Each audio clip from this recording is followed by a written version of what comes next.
Tertiary sector यहाँ पे बोला गया, जो कि आपको ऑलरेडी पता है, बचपन से पढ़ते आ रहे हो, क्लास 10th में ही पढ़ा था आपने, टर्शियरी एक्टिविटीज, सेकेंडरी एक्टिविटीज है ना, प्राइमरी एक्टिविटीज। तो मोस्टली सर्विसेज में आपको स्किल्स की रिक्वायरमेंट होती है, आपको उसमें नॉलेज होनी चाहिए उस फील्ड में, है ना। जब भी आप कंसल्ट करते हो तो ऑब्वियसली बात है आपने कोई ना कोई काम कर रखा होगा, उसने ट्रेनिंग ले रखी होगी, स्किल्स की रिक्वायरमेंट होती होगी। तो यहाँ पे बोला जा रहा है कि इनिशियली आप देखोगे, इनिशियली स्टेज पर आप देखोगे किसी भी इकोनॉमी की बात करूं, उनका जो इकोनॉमिक डेवलपमेंट हो रहा है, वो वहां पर आप देखोगे जो ज्यादातर जो लोग हैं वो कहां काम कर रहे हैं सर, प्राइमरी सेक्टर में, और जीडीपी का कंट्रीब्यूशन भी प्राइमरी सेक्टर में ज्यादा होता है। कि यहाँ पर प्रोडक्शन क्या हो रहा है भाई, प्रोडक्शन हो रहा है किसका हो रहा है, सर्विसेज का हो रहा है, प्रोविजन ऑफ सर्विसेज का, जो कंज्यूम की जा रही है, किसके द्वारा कंज्यूम की जा रही है, तो वो एक तरीके से कंज्यूमर के द्वारा जो है कंज्यूम की जा रही है। अब टेंजिबल गुड्स का यहाँ पर प्रोडक्शन नहीं हो रहा, यहाँ पर आउटपुट ही क्या है, यहाँ पे सर्विस है, सर्विस है, सिंपल सी बात है। आपने अपना कुछ आउटपुट जो है उनको दे रहे हो, उससे उनको हेल्प हो रही है, और यही है यहाँ पर, उसके बदले आपको सर्विस मिल रही है, यहाँ पे सैलरी मिल रही है, यहाँ पे बोला जा रहा है, यहाँ पे किसी भी प्रकार का प्रोडक्शन नहीं होता टेंजिबल गुड्स।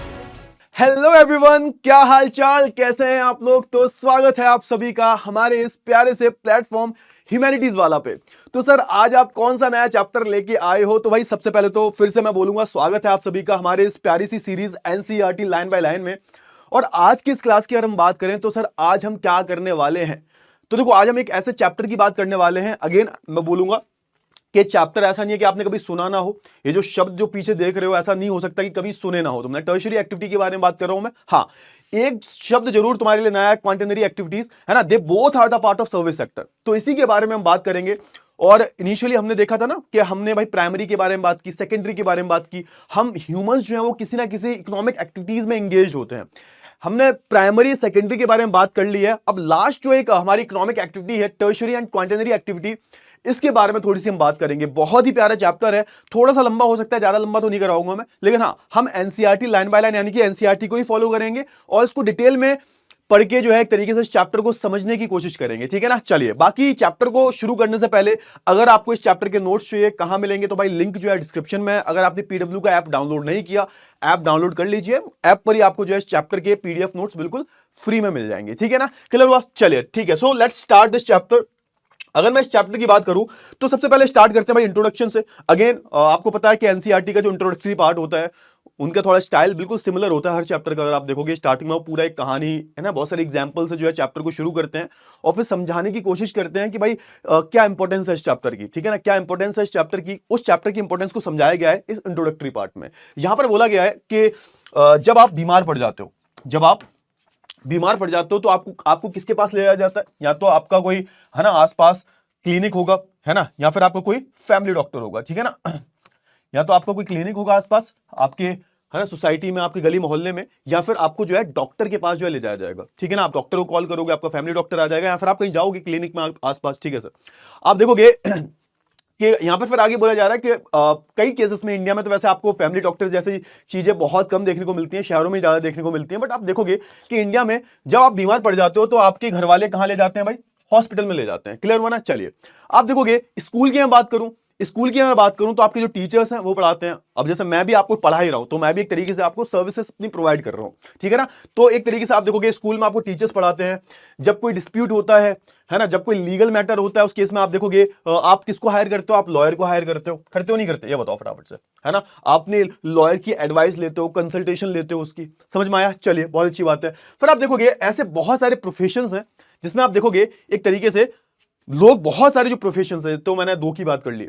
अगेन आप देखोगे बैंकिंग की हम बात करें, फाइनेंस की हम बात करें, सॉफ्टवेयर डेवलपर की मैं बात करूं, इसमें आपको हाई प्रोफाइल जॉब्स मिल जाती हैं। तो ऐसे आपको बहुत सारी जो जॉब्स हैं, बहुत सारी जो प्रोफेशन है, उसमें आपको एक तरीके से सर्विसेज प्रोवाइड करते हुए लोग दिख जाएंगे। इसमें मेन खास बात ये होती है कि हम लोग ना किसी भी प्रकार का एक तरीके से आप देखोगे ना प्रोडक्शन नहीं करते।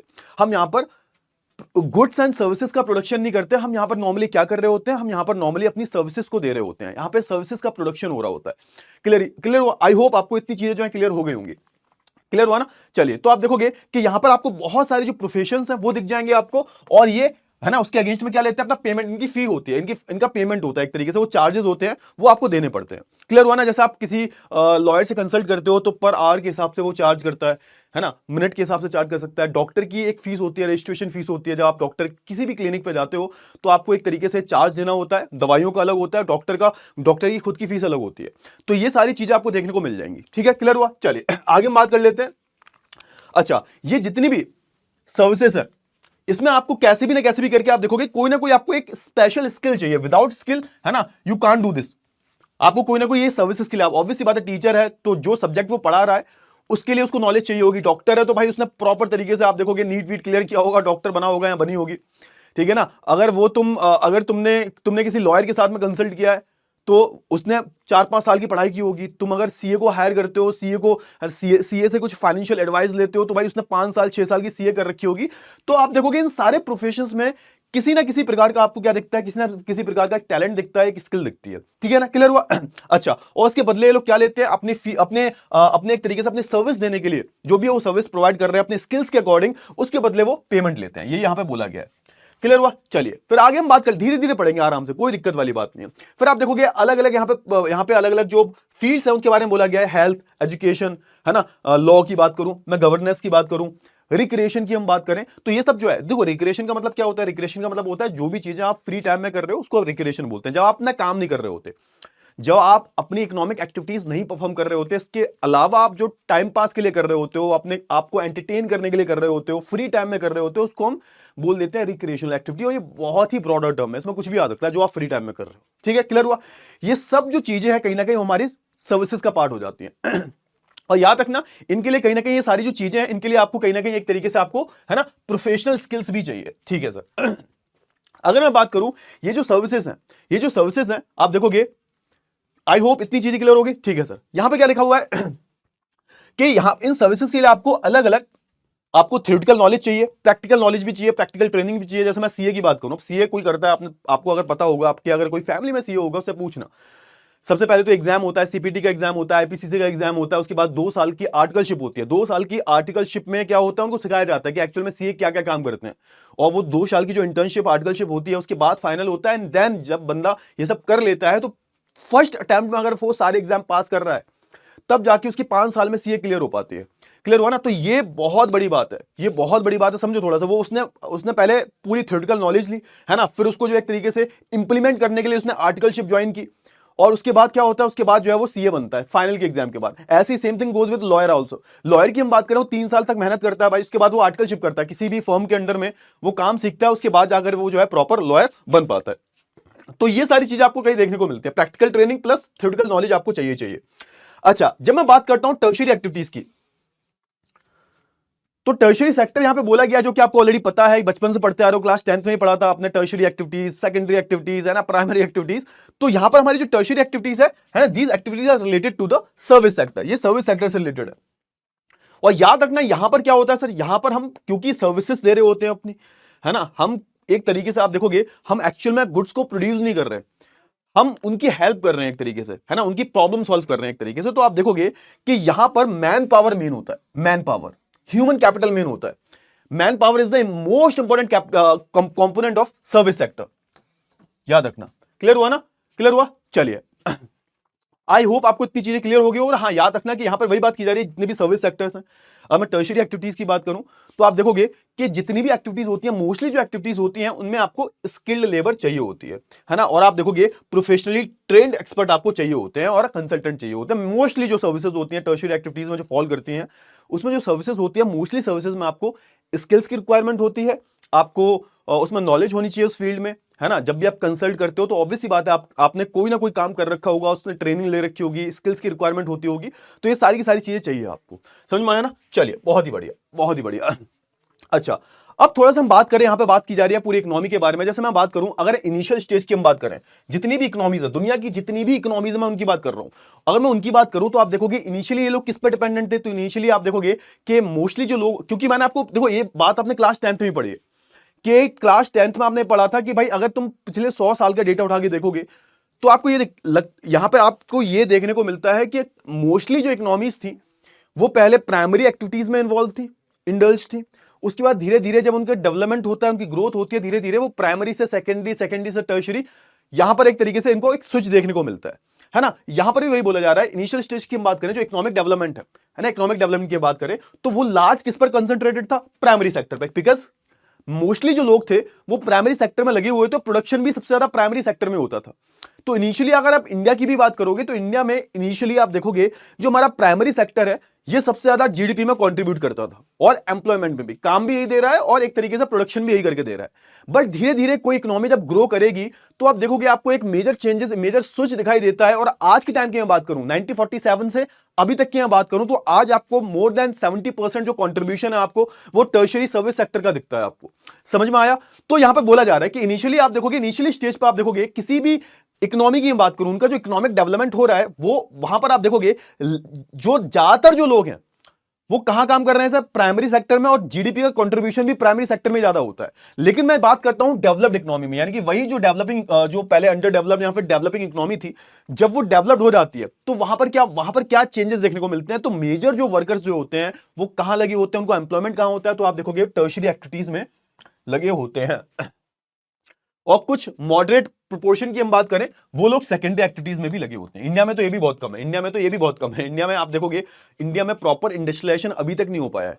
अब वो धीरे धीरे हो रहा है बट हो नहीं पाया अभी। हमारे यहां पर आप देखोगे एम्प्लॉयमेंट की टर्म्स में आप देखोगे ना, तो आज भी प्राइमरी एक्टिविटीज जो है, प्राइमरी सेक्टर जो है सबसे ज्यादा एम्प्लॉयमेंट देता है। कहने को तो जीडीपी का कंट्रीब्यूशन सेकेंडरी और टर्शियरी का ज्यादा हो गया है, बट अभी भी आप देखोगे कि मैक्सिमम जो लोग हैं वो कहां इन्वॉल्व है? वो प्राइमरी सेक्टर में इन्वॉल्व है। तो ये थोड़ा सा डिसएडवांटेजेस पोजीशन पे हम लोग, ठीक है ना? क्लियर हुआ? चलिए, अच्छा, यहां पे बोला जा रहा है कि टर्शियरी एक्टिविटीज जो है इनमें इसमें दो चीज इंक्लूड होती है, एक तो होता है भाई प्रोडक्शन और दूसरा होता है एक्सचेंज। अच्छा, अब यहां पे प्रोडक्शन में, प्रोडक्शन डजंट मीन के actual production of goods and services, वो तो भाई सेकेंडरी एक्टिविटी में होता था ना, कि जब हम किसी भी गुड्स की फॉर्म को चेंज करके उसको बेटर बना रहे हैं, उसको हमने मैन्युफैक्चरिंग बोल दिया। लेकिन यहां पे किस प्रोडक्शन की बात की जा रही है भाई? तो यहां पर आप देखोगे कि यहां पर सर्विसेज के प्रोविजन की बात हो रही है कि हाँ, यहां पर प्रोडक्शन किसका कर रहे हैं, क्या प्रोड्यूस कर रहे हैं? तो हम सर्विसेज को प्रोड्यूस कर रहे हैं सर, है ना? किसके लिए कर रहे हैं सर? कंज्यूमर के लिए कर रहे हैं। ठीक है ना? क्लियर हुआ? चलिए, आई होप आपको इतनी चीजें क्लियर हो गई होंगी। और हाँ, इसको मेजर कैसे करते हैं? एक्सचेंज में क्या लेते हैं भाई? पैसा वैसा लेते हैं, फीस तो लेते हैं ना। तो सिंपल सी बात है, एक प्रोविजन ऑफ सर्विसेज है, यानी कि मैं किसी सर्विसेज को प्रोड्यूस करता हूं, वो आपको दे रहा हूं, उसके बदले मुझे क्या मिल रहा है? फीस मिल रही है या फिर वेजेस मिल रहे हैं, सैलरी मिल रही है, कुछ भी हो सकता है। ठीक है, आई होप आपको इतनी जो चीजें हैं वो बहुत अच्छे से क्लियर हो गई होंगी। क्लियर हुआ? इतनी चीजें क्लियर हुई ना? आई इतनी फटाफट से बताओ, मेरे को पता है रिकॉर्डेड क्लास है, बट हाँ समझो थोड़ा सा कि इतना क्लियर हुआ, ठीक है ना? हाँ, तो सिंपल सी बात है कि भाई देखो, यहां पे सिंपल सा लिखा हुआ है कि यहां पर प्रोडक्शन क्या हो रहा है भाई?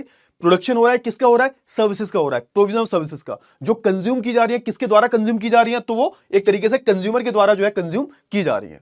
सिंपल सी बात है, ठीक है ना? और उसके बदले में उसको क्या मिल रहा है? या तो उसको फीस मिल रही होगी, या तो उसको खुद के चार्जेस होंगे, या फिर उसको वेजेस मिल रही होंगी, या फिर उसको सैलरीज मिल रही होंगी। इतनी सी बात है ये।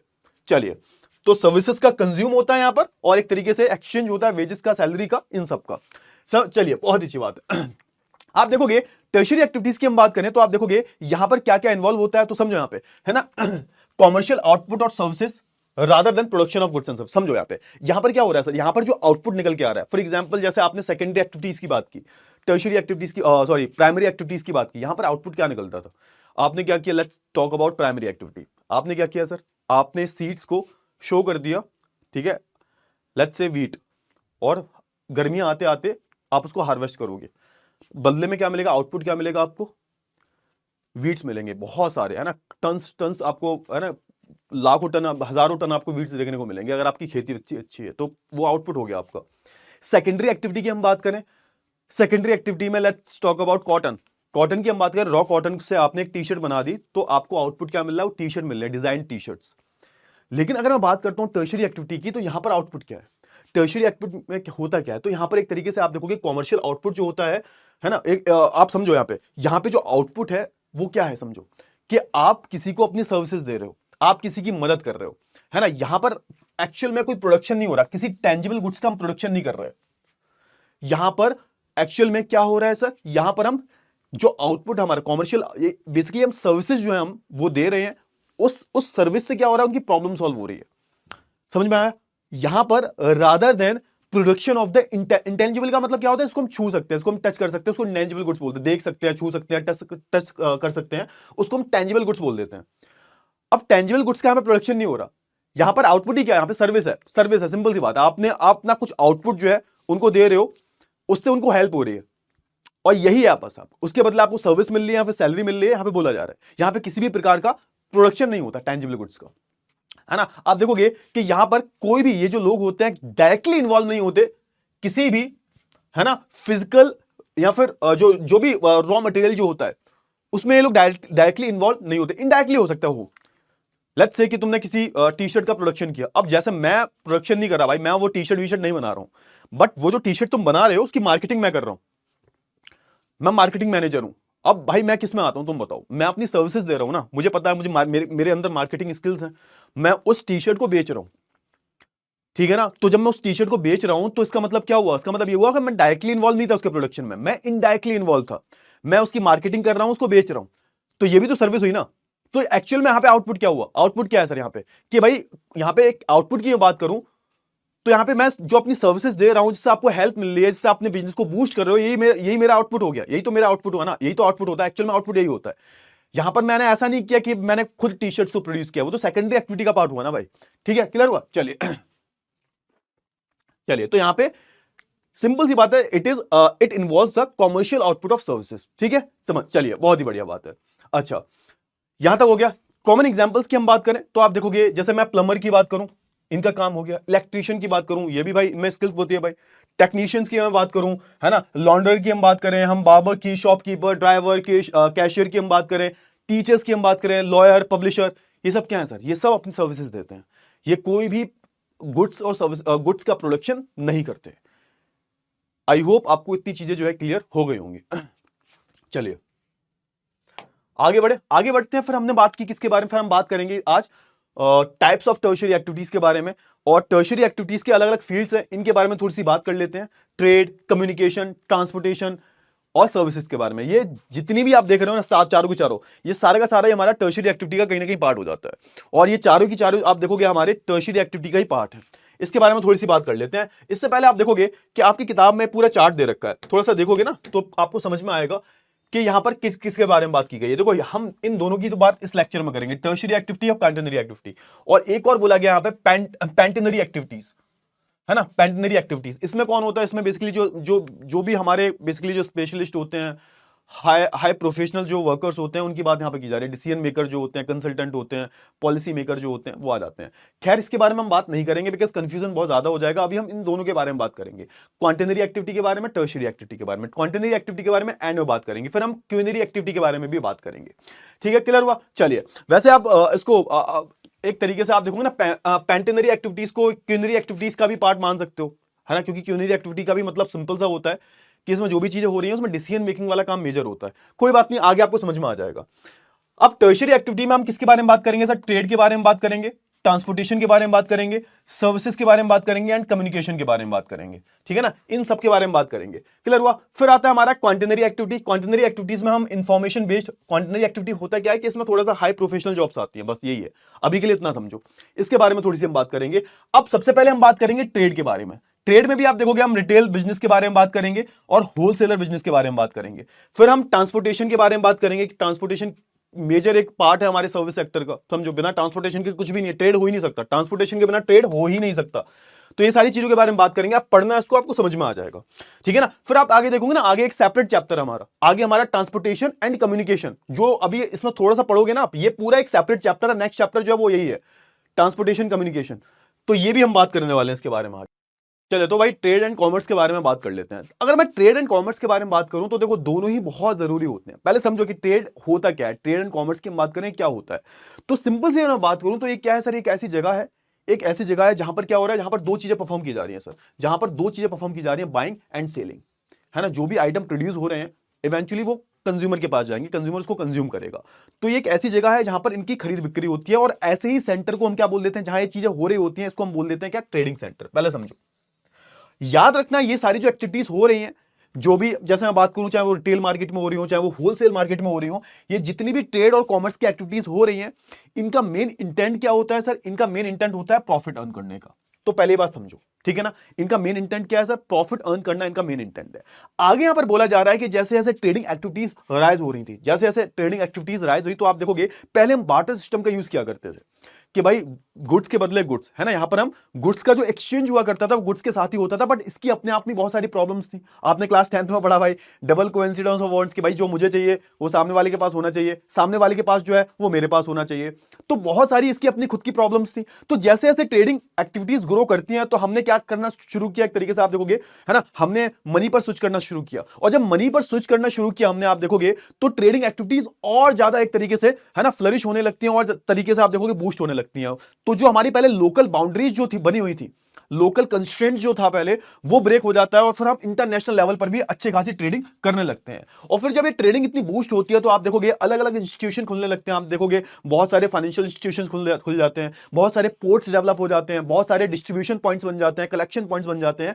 तो इससे हुआ क्या, कहीं ना कहीं लोगों को फायदा हुआ, लोगों को एम्प्लॉयमेंट मिला, पैसा आया लोगों के पास, और कहीं ना कहीं ट्रेड एंड कॉमर्स से आप बोल सकते हो कि हमारी इकोनॉमी ग्रो करती है ना। और हम ट्रेड एंड कॉमर्स के बारे में ही आगे बात करेंगे, तो हमने इसको फर्दर अलग अलग पार्ट्स में डिवाइड कर लिया, शहर गांव के हिसाब से, शहर के हिसाब से, है ना, वो जो सेलर जो है वो किन से डील कर रहा है उसके हिसाब से हम देखें तो आप देखोगे रूरल मार्केटिंग सेंटर्स हो गए हमारे, है ना, फिर अर्बन मार्केटिंग सेंटर, फिर रिटेल मार्केटिंग हो गया हमारा, है ना, होलसेल ट्रेडिंग हो गया हमारा। तो ये सब हो गया हमारा। चलिए सबसे पहले हम पहले वाले के बारे में बात कर लेते हैं, रूरल मार्केटिंग सेंटर्स के बारे में बात कर लेते हैं। क्या है रूरल मार्केटिंग सेंटर्स? समझो पहले बात तो, ये किसको केटर करते हैं भाई? तो ये जो मार्केट, ये जो सेंटर्स होते हैं, ये नियर बाय जो जगह होती है, नियर बाय जो सेटलमेंट्स होते हैं, मान के चलिएगा ये मार्केट है, तो नियर बाय जो सेटलमेंट है इसको क्या करेंगे सर? इसको एक केटर करेंगे, आसपास की जो जगह होती है उसको एक केटर करते हैं, ठीक है सर। इसके अलावा आप देखोगे ये इनको क्या बोला जाता है? इनको एक तरीके से क्वासी अर्बन सेंटर बोला जाता है, यानी कि ना तो ये पूरी तरह से एक तरीके से शहर का पार्ट है, ना ही ये गांव है, रूरल एरियाज में आते हैं। ये एक तरीके से कहीं ना बीच में, क्वासी का मतलब ही क्या होता है? क्वासी का मतलब होता है पार्शियल, बीच में कहीं, है ना। क्वासी का सिंपल सा मतलब ये है यहां पर कि एक तरीके से जो छोटे मोटे शहर होते हैं वहां पर आपको ये बहुत देखने को मिलता है। जो छोटे मोटे शहर होते हैं, आप शायद मे भी हो सकता है आप मेरे को देख रहे होगे तो आप इंडिया के अलग अलग छोटे मोटे शहरों से आते होंगे, उसकी यहां पर बात की जा रही है। उसको यहां पर क्वासी अर्बन सेंटर बोला जा रहा है, ठीक है सर।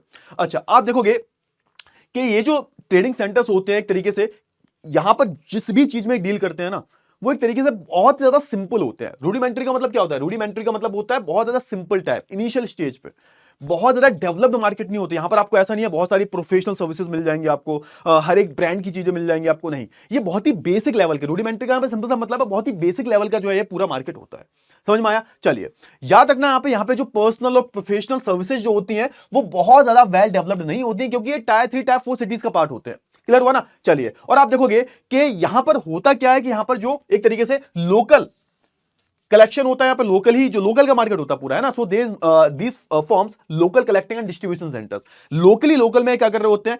कलेक्ट करते हैं सामान को, और वहां पर डिस्ट्रीब्यूशन पॉइंट भी लोकली में होता है। यानी कि अगर ये कोई छोटा सा टाउन है ना, यहां पर ये सेंटर है, तो सिंपल सी बात है जो भी एक्टिविटीज चल रही हैं वो यहीं पर चल रही हैं। कलेक्शन भी यहीं पर हो रहा है, डिस्ट्रीब्यूशन भी यहीं पर हो रहा है, और एक तरीके से खरीद बिक्री सब यहीं पर हो रही है, सेलिंग बाइंग, ये पूरा जो एक्टिविटीज चल रही है यहां पर ट्रेड और कॉमर्स की, वो लोकली परफॉर्म की जाती हैं। यहां पर आप देखोगे ये बहुत बड़ा, जैसा अर्बन सेंटर्स में होता है ना कि भाई पूरे इंडिया की हम बात करें तो वहां पर कनेक्शन होता है पूरा, अर्बन सेंटर्स की हम बात करें, है ना, बाहर से चीजें भी आती हैं, है ना, इंटरनेशनली चीजें भी आती हैं। यहां पर ऐसा कुछ भी नहीं हो रहा है, यहां पर लोकली कनेक्टेड मार्केट होता है, डिस्ट्रीब्यूशन पॉइंट भी लोकलाइज्ड होते हैं यहां पे, ठीक है सर। अच्छा, अब इसका बहुत ही प्यारा एग्जांपल देखने को मिलेगा मंडीज। आपके शहर में आपने देखा होगा एक जगह तो आप सब्जियां लेने जाते हो, है ना, और एक फिर आपको बड़ी बड़ी मंडीज भी देखने को मिलती हैं, या फिर हो सकता है कि आप मंडीज में ही सब्जियां लेने जाते हो। तो सब्जी मंडी की हम बात करें, और मंडीज भी दो तरह की होती है, एक तो रिटेल वाली होती है जहां तुम सब्जियां लेने जाते हो, एक होता है होलसेलर वाली जहां पर ये जो सब्जियां बेचते हैं ये सब्जियां लेने जाते हैं।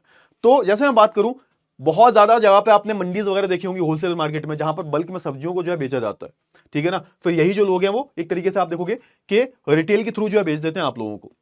तो आप देखोगे मंडीज की हम बात करूं, चाहे मैं होलसेलर लेवल पे बात करूं, चाहे मैं रिटेलिंग एरिया की बात करूं, इन दोनों लेवल की हम बात करें तो आपको जो मंडीज देखने को मिलती हैं वो एक परफेक्ट एग्जांपल है हमारा रूरल मार्केटिंग सेंटर्स का। क्लियर हुआ? चलिए याद रखना कि ये जो हमारे सेंटर्स हैं ये अर्बन सेंटर तो नहीं है, बट इनका जो रोल है ना बहुत ज्यादा सिग्निफिकेंट है। क्योंकि समझो यहां पे, वहां पे जो लोकल में लोग रह रहे हैं और इनकी पॉपुलेशन अच्छी खासी होती है, वहां पर जो लोकल में रह रहे हैं इनकी जो हफ्ते भर की, है ना, जो अक्यूमुलेटेड डिमांड्स वगैरह जो होती हैं उनको कौन मीट करता है सर? उनको ये सेंटर्स ही मीट करते हैं। क्लियर हुआ ना? क्योंकि जो हमारे रूरल फोक्स जो हैं उनकी डिमांड को कौन पूरा कर रहा है? यही अर्बन सेंटर्स, यही सेमी अर्बन सेंटर्स जो है पूरा कर रहे हैं। तो कहीं ना कहीं आप देखोगे कि ये बहुत ज्यादा एकदम डेवलप तो नहीं होते like urban centres, urban centres इतना इंपॉर्टेंट भी नहीं है, और एक तरीके से आप बोल सकते हो कि एक बहुत ज्यादा एक्सपेंड नहीं होते, डेवलप्ड नहीं होते, बट स्टिल ये काफी अच्छा खासा रोल प्ले करते हैं जो हमारे आसपास के जो एरिया के जो लोग होते हैं, जो फोक्स होते हैं, उनकी डिमांड को मीट करने के लिए। तो ये बहुत ज्यादा जरूरी है। ठीक है, क्लियर हुआ ना? चलिए आगे बात कर लेते हैं। आपने देखा होगा ये प्रॉपर एक बढ़िया एग्जाम्पल है हमारा, ठीक है ना, रूरल सेंटर्स का। ठीक है, रूरल मार्केटिंग सेंटर्स का। ठीक है सर। अच्छा, अब यहां पे एग्जांपल दिया जा रहा है, जैसे आपने देखा होगा कि आपके शहर में या फिर जहां भी आप छोटे मोटे शहर में रह रहे हो, इवन इंडिया में तो आपको बड़े बड़े शहरों में भी ये देखने को मिल जाता है, पीरियोडिक मार्केट लगते हैं। आपने देखा होगा कि ये Wednesday market, Friday market, Saturday market, Sunday market, आपको अलग अलग जगह पर ये दिख जाते हैं। ये भी एक तरीके से हमारा किसका पार्ट है? रूरल मार्केटिंग सेंटर्स का पार्ट है। क्लियर हुआ ना? चलिए आप देखोगे कि आपको नॉर्मली इन शहरों में ऐसे जो कुछ मार्केट है, खैर इंडिया में तो ऐसा अप्लाई नहीं होता, देखो इंडिया में ये सब सारी चीजें अप्लाई नहीं होती। इंडिया में तो यार भाई गाजियाबाद में, दिल्ली तक में ये मार्केट लगते हैं भाई, तो ये तो पॉइंट ही गलत प्रूफ हो गया ना भाई, है ना, कि ये जो हमारे पीरियोडिक मार्केट होते हैं कि सिर्फ गांव में लगते हैं। नहीं, गलत है, बिल्कुल गलत है, बिल्कुल स्टेटमेंट गलत है। आपके एनसीईआरटी में दे रखा है, बट फिर भी स्टेटमेंट मैं बोलूंगा, पर्सनली मैं बोल रहा हूं, आपको भी शायद लगता होगा गलत है, क्योंकि दिल्ली में भी ये देखने को मिलता है तुम्हें यार, पीरियोडिक मार्केट तुम्हें दिल्ली में अच्छे खासे दिखते हैं। दिल्ली की बात कर रहा हूं मैं, नेशनल कैपिटल है हमारी। ठीक है, तो यहां पर ये थोड़ा स्टेटमेंट जो है वही है ना, एनसीईआरटी वाले कुछ भी लिख देते हैं। चलो ठीक है, कोई बात नहीं। पीरियोडिक मार्केट की हम बात करें, रूरल एरियाज की, यहां पे आपको देखने को मिल जाते हैं। और हाँ, ये याद रखना कि एक तरीके से रेगुलर मार्केट नहीं होते, क्योंकि मैंने बोला ये पीरियोडिक मार्केट, तो सिंपल सा मतलब है इनका कोई स्पेसिफिक टाइम होता होगा कि भाई कभी मंडे को आ रहे हैं, कभी ट्यूसडे को आ रहे हैं, कभी वेडनेसडे को आ रहे हैं। तो ये रेगुलर मार्केट नहीं लगता, ऐसा नहीं तुम डेली जाके ले आओगे। इनका एक फिक्स टाइम होता है, सबको पता होता है कि भाई आज मार्केट लगेगा और जो भी हमारी डिमांड्स है वो एक तरीके से फुलफिल करेंगे। है ना, क्लियर हुआ? और इनको ऑर्गेनाइज कैसे किया जाता है? अलग अलग जो टेम्पोरल इंटरवल्स जो होते हैं उन पर जो है इनको अलग अलग, जैसे मंडे को कहीं और लगेगा, है ना, संडे को कहीं और लगेगा, तो संडे वाले दिन जब लगेगा तो याद रखना कि संडे वाले दिन वहां लगेगा जो उसके आसपास का एरिया होगा, है ना। इनको पता है कि भाई इनके पास में जो है संडे को मार्केट लगता है। फिर मान के चलो इससे 20 किलोमीटर दूर एक एरिया है, यहां पर ट्यूसडे को लगता है, ट्यूसडे मार्केट, तो इन लोगों को पता है कि भाई यहां ट्यूसडे को मार्केट लगता है। तो आप देखोगे ये जो मार्केट है वो अलग अलग टेम्पोरल इंटरवल्स पर आपको जो है लगता हुआ दिखाई दे जाएगा। किसकी बात कर रहा हूं सर? मैं बात कर रहा हूं रूरल मार्केटिंग सेंटर्स की, है ना। ये आपको अलग अलग टेम्पोरल इंटरवल्स पर लगता हुआ दिख जाएगा, शहरों में, गांव में, कहीं भी। चलिए अच्छा, आप देखोगे कि ये जो मार्केट होते हैं मोस्टली कैसे होते हैं? वीकली होते हैं। और आसपास के जो भी एरिया के लोग होते हैं वो क्या करते हैं सर? वो अपने हफ्ते भर की, है ना, डिमांड्स को जो एक्यूमुलेट करते हैं और एक तरीके से यहां पर इनकी डिमांड्स मीट हो जाती हैं। सब्जियों की हम बात करें, है ना, कोई भी, है ना, किचन का सामान हो गया, जो भी छोटे मोटे सामान होते हैं, तुमने देखा होगा आपकी, है ना। जैसे मैं तो बहुत ज्यादा, मतलब मेरी मम्मी, पहले मैं दिल्ली रहता था तो ये सब लगता था, तो मेरी मम्मी जाया करती थी, तो वहां पे बहुत सारे लोग आते हैं। सब्जियों की हम बात करें, फ्रूट्स की हम बात करें, जो भी, है ना, डेली यूज जो भी एसेसरीज वगैरह जो होती है उनकी हम बात करें, वो सारी जो चीजें वो आपको यहाँ पर मिल जाती हैं। क्लियर हुआ? एक मिनट रुक जाओ, बस एक मिनट, यहां पर आपको मिल जाती हैं। आई होप आपको इतनी चीजें क्लियर हो गई होंगी। चलो ठीक है, बहुत ही बढ़िया, आगे बढ़ते हैं सर, आगे बढ़ते हैं। अच्छा, इनके अगर मैं बात करूं, ये जो मार्केट्स होते हैं, ये इनकी कोई एक स्पेसिफिक डेट होती है, मैंने बता दी आपको, कोई स्पेसिफाइड डेट होती है इनकी। और आप देखोगे एक जगह से दूसरी जगह पर ये मूव करते रहते हैं। समझो ना कैसे? जैसे मैं बता रहा हूं कि आज कोई एक स्पेसिफिक एरिया है, वहां पे आज लगेगा। जैसे लेट्स से कि सेक्टर 15 है, सेक्टर 15 में मार्केट लगेगा ट्यूसडे को। वही सेम जो लोग होंगे वो सेक्टर 16 में जाएंगे वेंसडे को, है ना, सेक्टर 18 में जाएंगे थर्सडे को। तो सबको पता होता है कि उनके घर के आसपास कौन सा मार्केट लग रहा है। एक स्पेसिफिक डेट होती है, उस पर जो है पूरा जो आपको, यहाँ पे नोएडा में आप आ जाओ यार, कभी गुड़गांव में आ जाओ, यहाँ पर ये भी मिल जाते हैं। तो ये बात गलत बोली गई है यहाँ पर कि ये सिर्फ रूरल एरियाज में होते हैं। ये प्रॉपर जो अर्बन सेंटर्स होते हैं ना, वहां पर भी आपको ये मार्केट देखने को मिलते हैं।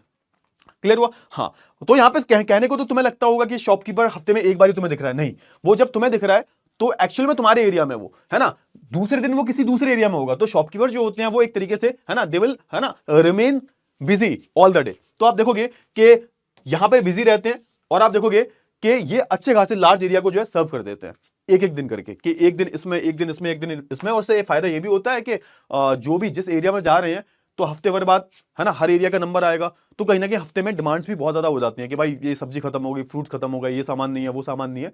तो उससे होता ही है कि डिमांड्स उनकी पूरी अकोमुलेट हो जाती हैं। तो हर जगह पर जाओ और प्रॉपर ये लगाओ और हर जगह के लोगों की डिमांड को पूरा करो। ये बहुत सही चीज है, बहुत सही चीज है। चलिए अब हम बात कर लेते हैं अर्बन मार्केटिंग सेंटर्स के बारे में। अर्बन मार्केटिंग सेंटर्स क्या है? तो सिंपल सी बात है, यहाँ पर शहरों की बात की जा रही है। और याद रखो, इनका स्पेशलाइजेशन हर चीज में होता है। ये तो मतलब इससे बड़ा कुछ है ही नहीं। समझो, यहां पर तो आपको जो प्रॉपर टायर 1 सिटीज जो होते हैं वहां पर देखने को मिलता है। आप देखोगे ये प्रॉपर अपनी स्पेशलाइज्ड अर्बन सर्विसेज के लिए बहुत ज्यादा विख्यात होते हैं, बहुत ज्यादा जाने जाते हैं। क्लियर हुआ? चलिए और हर चीज आपको मिलती है, हर सर्विस आपको मिल जाएगी। आप देखोगे ये एक छोटी से छोटी चीज से लेके, है ना, बड़ी से बड़ी चीज जो है आपको मिल जाएगी। कुछ भी चाहिए आपको, सुई से लेके जहाज तक आपको चाहिए, वो सब आपको शहर में देखने को मिल जाएगा। यहां पे बोला गया है। और ये अलग अलग गुड्स और सर्विसेज के लिए जो एक तरीके से आप देखोगे काफी ज्यादा स्पेशलाइज्ड होते हैं। और आप देखोगे कि यहां पर आपको सबसे ज्यादा प्रोफेशनल लोग भी मिल जाते हैं जो आपको ये सर्विसेज, क्योंकि देखो यहां पर सबका सपना होता है कि वो सीए बने, लॉयर बने, तो शहर में जाए। गांव में कौन काम करता है? गांव में आपको बहुत कम जो लोग हैं वो काम करते हुए दिखाई देंगे। आई होप आपको इतनी चीजें क्लियर हो गई होंगी, ठीक है ना? बहुत ही बढ़िया। चलिए अर्बन सेंटर्स की हम बात करें तो यहां पर आप देखोगे कि यहां पर गुड्स की मैन्युफैक्चरिंग भी की जा रही है। बहुत सारे यहां पर स्पेशलाइज्ड मार्केट भी होते हैं। स्पेशलाइज्ड मार्केट का मतलब होता है कि किसी चीजों में स्पेशलाइज्ड होते हैं। किसी भी हम बात करें, आपको अगर कंसल्टेशन चाहिए, आपको अगर फाइनेंशियल कंसल्टेशन चाहिए तो आपको शहरों में ही सीए की फर्म्स मिलेंगी। आपको अगर लीगल कंसल्टेशन चाहिए तो आपको लॉयर की सबसे ज्यादा फर्म्स कहां पर मिलेंगी? वो भी आपको शहरों में मिलेंगी। और बताओ आपको कोई मार्केटिंग कंसल्टेशन चाहिए तो वो भी आपको शहरों में मिलेंगे। इनके जितने भी ऑफिसेज वगैरह जो होते हैं वो शहरों में ही होते हैं। और अलग अलग चीजों के लिए स्पेशलाइज्ड मार्केट होता है। जैसे मैं लेबर के बारे में बात करूं, हाउसिंग, है ना, सेमी और फिनिश्ड गुड्स, हर चीज का आपको मार्केट मिलेगा। सर्विसेज की हम बात करें, आपको हर तरह की सर्विसेज मिलेंगी। बड़े बड़े जो इंस्टीट्यूशन है वो यहां पर मिल जाएंगे आपको। अलग अलग जो प्रोफेशनल सर्विसेज है वो आपको यहां पर मिल जाएंगी। टीचर से लेके, लॉयर से लेके, कंसल्टेंट से लेके, हर एक चीज आपको जो यहां पर देखने को मिल जाएगी। ठीक है, क्लियर हुआ? चलिए, फिजिशियन, डेंटिस्ट, है ना, चल वेटनरी डॉक्टर्स, जो जानवरों के डॉक्टर्स होते हैं इनकी बात की जा रही है, ये सारे के सारे डॉक्टर्स आपको मिल जाएंगे। क्लियर हुआ? चलिए अब हम बात कर लेते हैं रिटेल ट्रेडिंग के बारे में। रिटेल ट्रेडिंग क्या है सर? रिटेल ट्रेडिंग क्या है? तो रिटेल ट्रेडिंग तो हर जगह होती है, हर जगह होती है रिटेल ट्रेडिंग। ऐसा नहीं है शहर गांव में होती है रिटेल ट्रेडिंग, यहां पर हर जगह होती है। और ये किससे डील करते हैं? तो डायरेक्टली कंज्यूमर से डील करते हैं। पहली बात तो ये मेन मतलब, अगर तुमसे कोई पूछे कि रिटेल ट्रेडिंग का मतलब क्या है, तो भाई ये जो लोग हैं, ये ट्रेडिंग जो है इसमें डायरेक्टली, इस तरीके की ट्रेडिंग में डायरेक्टली कंज्यूमर से जो है डील किया जाता है। पहली बात तो ये क्लियर हुआ? चलिए, गुड्स की हम बात करें, directly sold to the consumer. ठीक है, चलिए। अच्छा, इस ट्रेडिंग की मैं बात करूं, आप देखोगे कि कैसे की जाती है, तो आप देखोगे इन लोगों के फिक्स्ड स्टोर होते हैं। आप देखो, ये तो आपकी गली में भी मिल जाती होगी, है ना, जो आप बोलते हो ग्रोसरीज की जो शॉप्स होती हैं, ग्रोसरीज की जो शॉप्स होती हैं उनकी हम बात करें, बहुत सारे, है ना, रिटेल सेंटर्स होते हैं। जैसे आप देखोगे, है ना, बहुत सारी जो ब्रांड्स होती हैं इनके अलग अलग स्टोर्स होते हैं। जैसे मैं रिलायंस की बात करूं, बिग बास्केट की, बिग बाजार की मैं बात करूं, ठीक है ना, वॉलमार्ट की हम बात करें, तो ये सब क्या है? ये अलग अलग आप देखोगे ये एक इनके स्टोर्स होते हैं जो डायरेक्टली कंज्यूमर से ही डील करते हैं। समझ में आया ना? हाँ, तो आप देखोगे अलग अलग स्टोर्स, स्मॉल शॉप्स मिल जाते हैं, कंज्यूमर कोऑपरेटिव्स मिल जाते हैं। अच्छा, कंज्यूमर कोऑपरेटिव्स क्या होते हैं? इसमें क्या होता है कि यहाँ पे कोई भी एक सोसाइटी में लोग हैं, बहुत सारा है, तो ये क्या करते हैं, ये एक तरीके से सब मिलकर कैपिटल को एक्यूमुलेट करके, इकट्ठा करके, आप देखोगे ये डायरेक्टली मैन्युफैक्चरिंग से ही डील करते हैं, मैन्युफैक्चरर से डील करते हैं, वहां से सामान ले आते हैं बल्क में। क्योंकि ऐसे होता ही है कि सामान सस्ते में मिल जाता है, फिर जब ये बेचेंगे तो as compare to the other retail trading shops आपको वो सामान सस्ते में मिलता है। तो ये मिलकर क्या करते हैं, मिलकर आप देखोगे ये डायरेक्टली मैन्युफैक्चरर से डील करते हैं, ले आते हैं, फिर अपने एक बहुत बड़े कंज्यूमर कोऑपरेटिव को खोलते हैं जहां पर आपको बल्क में सामान मिलता है। कंपैरेटिवली आपको वो सामान थोड़ा सस्ता मिलता है क्योंकि ये डायरेक्टली मैन्युफैक्चरर से खरीद कर लाते हैं। तो यहाँ पे कोऑपरेटिव नाम क्यों बोला जा रहा है? क्योंकि ये मिलकर करते हैं, सब लोग मिलकर करते हैं। मतलब 20 से 25 लोग, 10 लोग, मिनिमम 10 लोग तो होते होंगे। ठीक है ना, क्लियर हुआ? चलिए, बड़े बड़े आपको डिपार्टमेंटल स्टोर्स देखने को मिलते हैं जहां पर आप जाते हो, है ना। चेन स्टोर में तो आपको 24/7 हो गया, रिलायंस का चेन स्टोर हो गया, बिग बाजार, ये सब क्या है, वॉलमार्ट, ये सब क्या है, ये बड़े बड़े चेन स्टोर्स हैं। ये भी क्या करते हैं? ये भी सेम वही करते हैं। ये भी आप देखोगे डायरेक्टली मैन्युफैक्चरर से ही डील करते हैं। जितने भी सामान होता है, जो भी सामान यूज करते हो आप, वो डायरेक्टली वहीं से ले आते हैं। ये किसी यहाँ पे बीच में कोई मिडिल मैन नहीं होता। ठीक है सर, बहुत अच्छी बात है। अच्छा, नॉर्मली क्या होता है? नॉर्मली आप देखोगे, नॉर्मली ये जो रिटेल ट्रेडिंग जो होती है, जो भी आपके गली में दुकान है, उनकी हम बात करें तो ये किससे डील करते हैं सर? ये होलसेलर से डील करते हैं। तो आप देखोगे होलसेलर कहां से लाता है? मैन्युफैक्चरिंग यूनिट से गुड्स लाता है। होलसेलर किसको गुड्स देता है सर? रिटेल को। रिटेलर वाले किसको देते हैं? कंज्यूमर को। मोस्टली आपको ये देखने को मिलता है। चलिए सर, आप देखोगे चेन स्टोर की हम बात करें, ये बल्क में कमोडिटी बाय करते हैं किससे? भाई डायरेक्टली जो यूनिट्स होती हैं, जो मैन्युफैक्चरिंग यूनिट्स होती हैं, चेन स्टोर यही करते हैं। तो क्योंकि इनका प्रॉफिट ही वही हो रहा है ना, मेन प्रॉफिट इनका भी, ये मिडिलमैन को हटा दिया तो उसका कमीशन हट गया ना, तो इनको और ज्यादा प्रॉफिट हो रहा है। समझो थोड़ा सा, ये जो हमारे चेन स्टोर वाले जो होते हैं, ये एक तरीके से बल्क में कमोडिटी को बाय करते हैं डायरेक्टली फ्रॉम मैन्युफैक्चरर। ठीक है ना। फिर आप देखोगे ये हाईली स्किल्ड स्पेशलिस्ट जो होते हैं, इनको हायर करते हैं क्या करने के लिए? सामान को बेचने के लिए। आपने देखा होगा जब आप किसी बड़े से मॉल में जाते हो, ना, बहुत बड़े बड़े ब्रांड्स होते हैं, तो उसमें आप देखते हो वो जैसे आप बिग बाजार में चले जाना, है ना, जैसे आप वहां चले जाना, क्या बोलते हैं अपना ये, अरे यार, ये जो ब्रांड है कपड़े का, यार मैं भूल गया इसका नाम, बहुत ज्यादा फेमस है यार ये, यार चीजों को भूलते जा रहा हूँ मैं। किसी भी आप क्लोथिंग स्टोर पे चले जाना, वहां पर आप देखते हो ना, बहुत सारे एमबीए वाले जो होते हैं, खड़े होते हैं एमबीए वाले, वो टाई वाई में एकदम फॉर्मल्स में कि sir how can I help you, तो वो खड़े होते हैं ना, वो उनका काम क्या होता है, उनका वही काम होता है, उनका वही काम होता है कि वो अपना सामान बेचेंगे, ठीक है ना, क्लियर हुआ। उनको काम दिया जाता है कि हेल्प करनी है आपको, आपको मदद करनी है, कोई अगर किसी भी कस्टमर को कोई प्रॉब्लम होती है उसको बताना है, कोई सामान नहीं मिल रहा, क्योंकि बहुत बड़े बड़े स्टोर्स होते हैं, तो इसके लिए आपको देखोगे ये बहुत सारे आपको एग्जीक्यूटिव देखने को मिल जाएंगे, जो कि इनका टास्क ही यही होता है कि उनको एट द एंड क्या बेचना है, सामान बेचना है, ठीक है ना, क्लियर हुआ। चलिए, हाँ जूडियो की बात कर रहा था मैं, जूडियो में आप जाओगे, जूडियो तो गए होगे ना आप, हाँ हर शहर में आपको जूडियो मिल जाएगा, जूडियो में भी वही सेम होता है, आप देखते होगे, ठीक है सर। अच्छा, फिर आप देखोगे इसमें आपको और कौन कौन से लोग मिलते हैं, तो भाई स्ट्रीट पैडलर्स जो होते हैं आपके गली मोहल्ले में, है ना, चेन सही करा लो, ये करा लो, वो करा लो, वो सब, है ना। हैंडक्राफ्ट्स की हम बात करें, ट्रक्स डोर टू डोर जो सर्विसेज होती हैं इनकी हम बात करें, मेल ऑर्डर्स जो होते हैं। अब जैसे इसमें थोड़ा सा आप याद रखना कि इसमें क्या हो रहा है बेसिकली, इसमें आप देखोगे कि आपके जो मेल ऑर्डर्स हैं, यानी कि जो कंज्यूमर से डील किया जा रहा है, टेलीफोन और इंटरनेट सर्विसेज की हम बात करें, जैसे आप ऑनलाइन भी कुछ ऑर्डर कर रहे हो तो वो भी इसी में आ जाएगा, क्योंकि आप सीधा जो है जब कंज्यूमर से डील करते हो वो हमारा पूरा रिटेल ट्रेडिंग का ही पार्ट होता है। ये सब क्या है सर, और याद रखना कि रिटेल ट्रेडिंग का मतलब ये नहीं है कि भाई सिर्फ तुम स्टोर ट्रेडिंग कर रहे हो, मतलब स्टोर पर जा रहे हो। आप जब एक तरीके से आप देखोगे कि जब आप घर बैठे भी कुछ चीज मंगाते हो ना जिप्टो से, तो वो भी इसी का पार्ट हो जाता है यार, समझो थोड़ा सा। वो अगर आप सीधा कस्टमर से डील कर रहे हो, या तो कस्टमर खुद स्टोर के पास जाएगा, खुद दुकान के पास जाएगा, या फिर अदरवाइज आप देखोगे वो ऑनलाइन मंगाएगा, जिप्टो से डील कर रहा है वो, है ना, टेलीफोन से मंगा रहा है वो, कॉल करके मंगा रहा है वो, तो वो भी तो डील ही कर रहा है ना भाई, वो भी तो कंज्यूमर से ही डील कर रहा है ना डायरेक्टली। तो आप देखोगे कि ये भी हमारे नॉन स्टोर रिटेल ट्रेडिंग के पार्ट है। यहां पर वो स्टोर में नहीं जा रहा, एक तरीके से डोर टू डोर सर्विस मिल रही है उसको, ठीक है सर, क्लियर हुआ। चलिए, यहां पर फिर कंज्यूमर कोऑपरेटिव की बात की गई है। ये मैंने ऑलरेडी इसका मतलब बता दिया कि बहुत सारे जो लोग हैं इकट्ठे हो जाते हैं, मिलकर जो है एक तरीके से आप देखोगे लार्ज स्टोर खोल लेते हैं, और एक तरीके से डायरेक्टली किससे डील करते हैं, डायरेक्टली मैन्युफैक्चरर से डील करते हैं, और डायरेक्टली कस्टमर से डील करते हैं, सामान सीधा मैन्युफैक्चरर से ले लेते हैं। आप देखोगे ये फर्स्ट एक तरीके से लार्ज स्केल इनोवेशन है रिटेलिंग में, एक बहुत बड़ी इनोवेशन है इसमें। और जैसे मैं डिपार्टमेंटल स्टोर की बात करूं, ये भी एक तरीके से आप बोल सकते हो, ये भी एक तरीके से रिटेल ट्रेडिंग का बहुत इंपॉर्टेंट, ये आपको शहर में बहुत देखने को मिलेगा।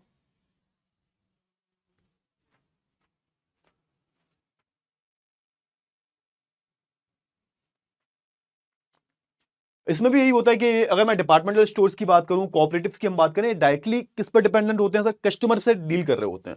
और इनका मेन एम क्या होता है, इनका मेन एम यही होता है कि प्रॉफिट मार्जिन जो है थोड़ा सा ज्यादा रहना चाहिए। ये लोग सीधा सीधा कहां से लाते हैं, कोई कोई आप देखोगे ना, किसी होलसेलर से डील नहीं करते।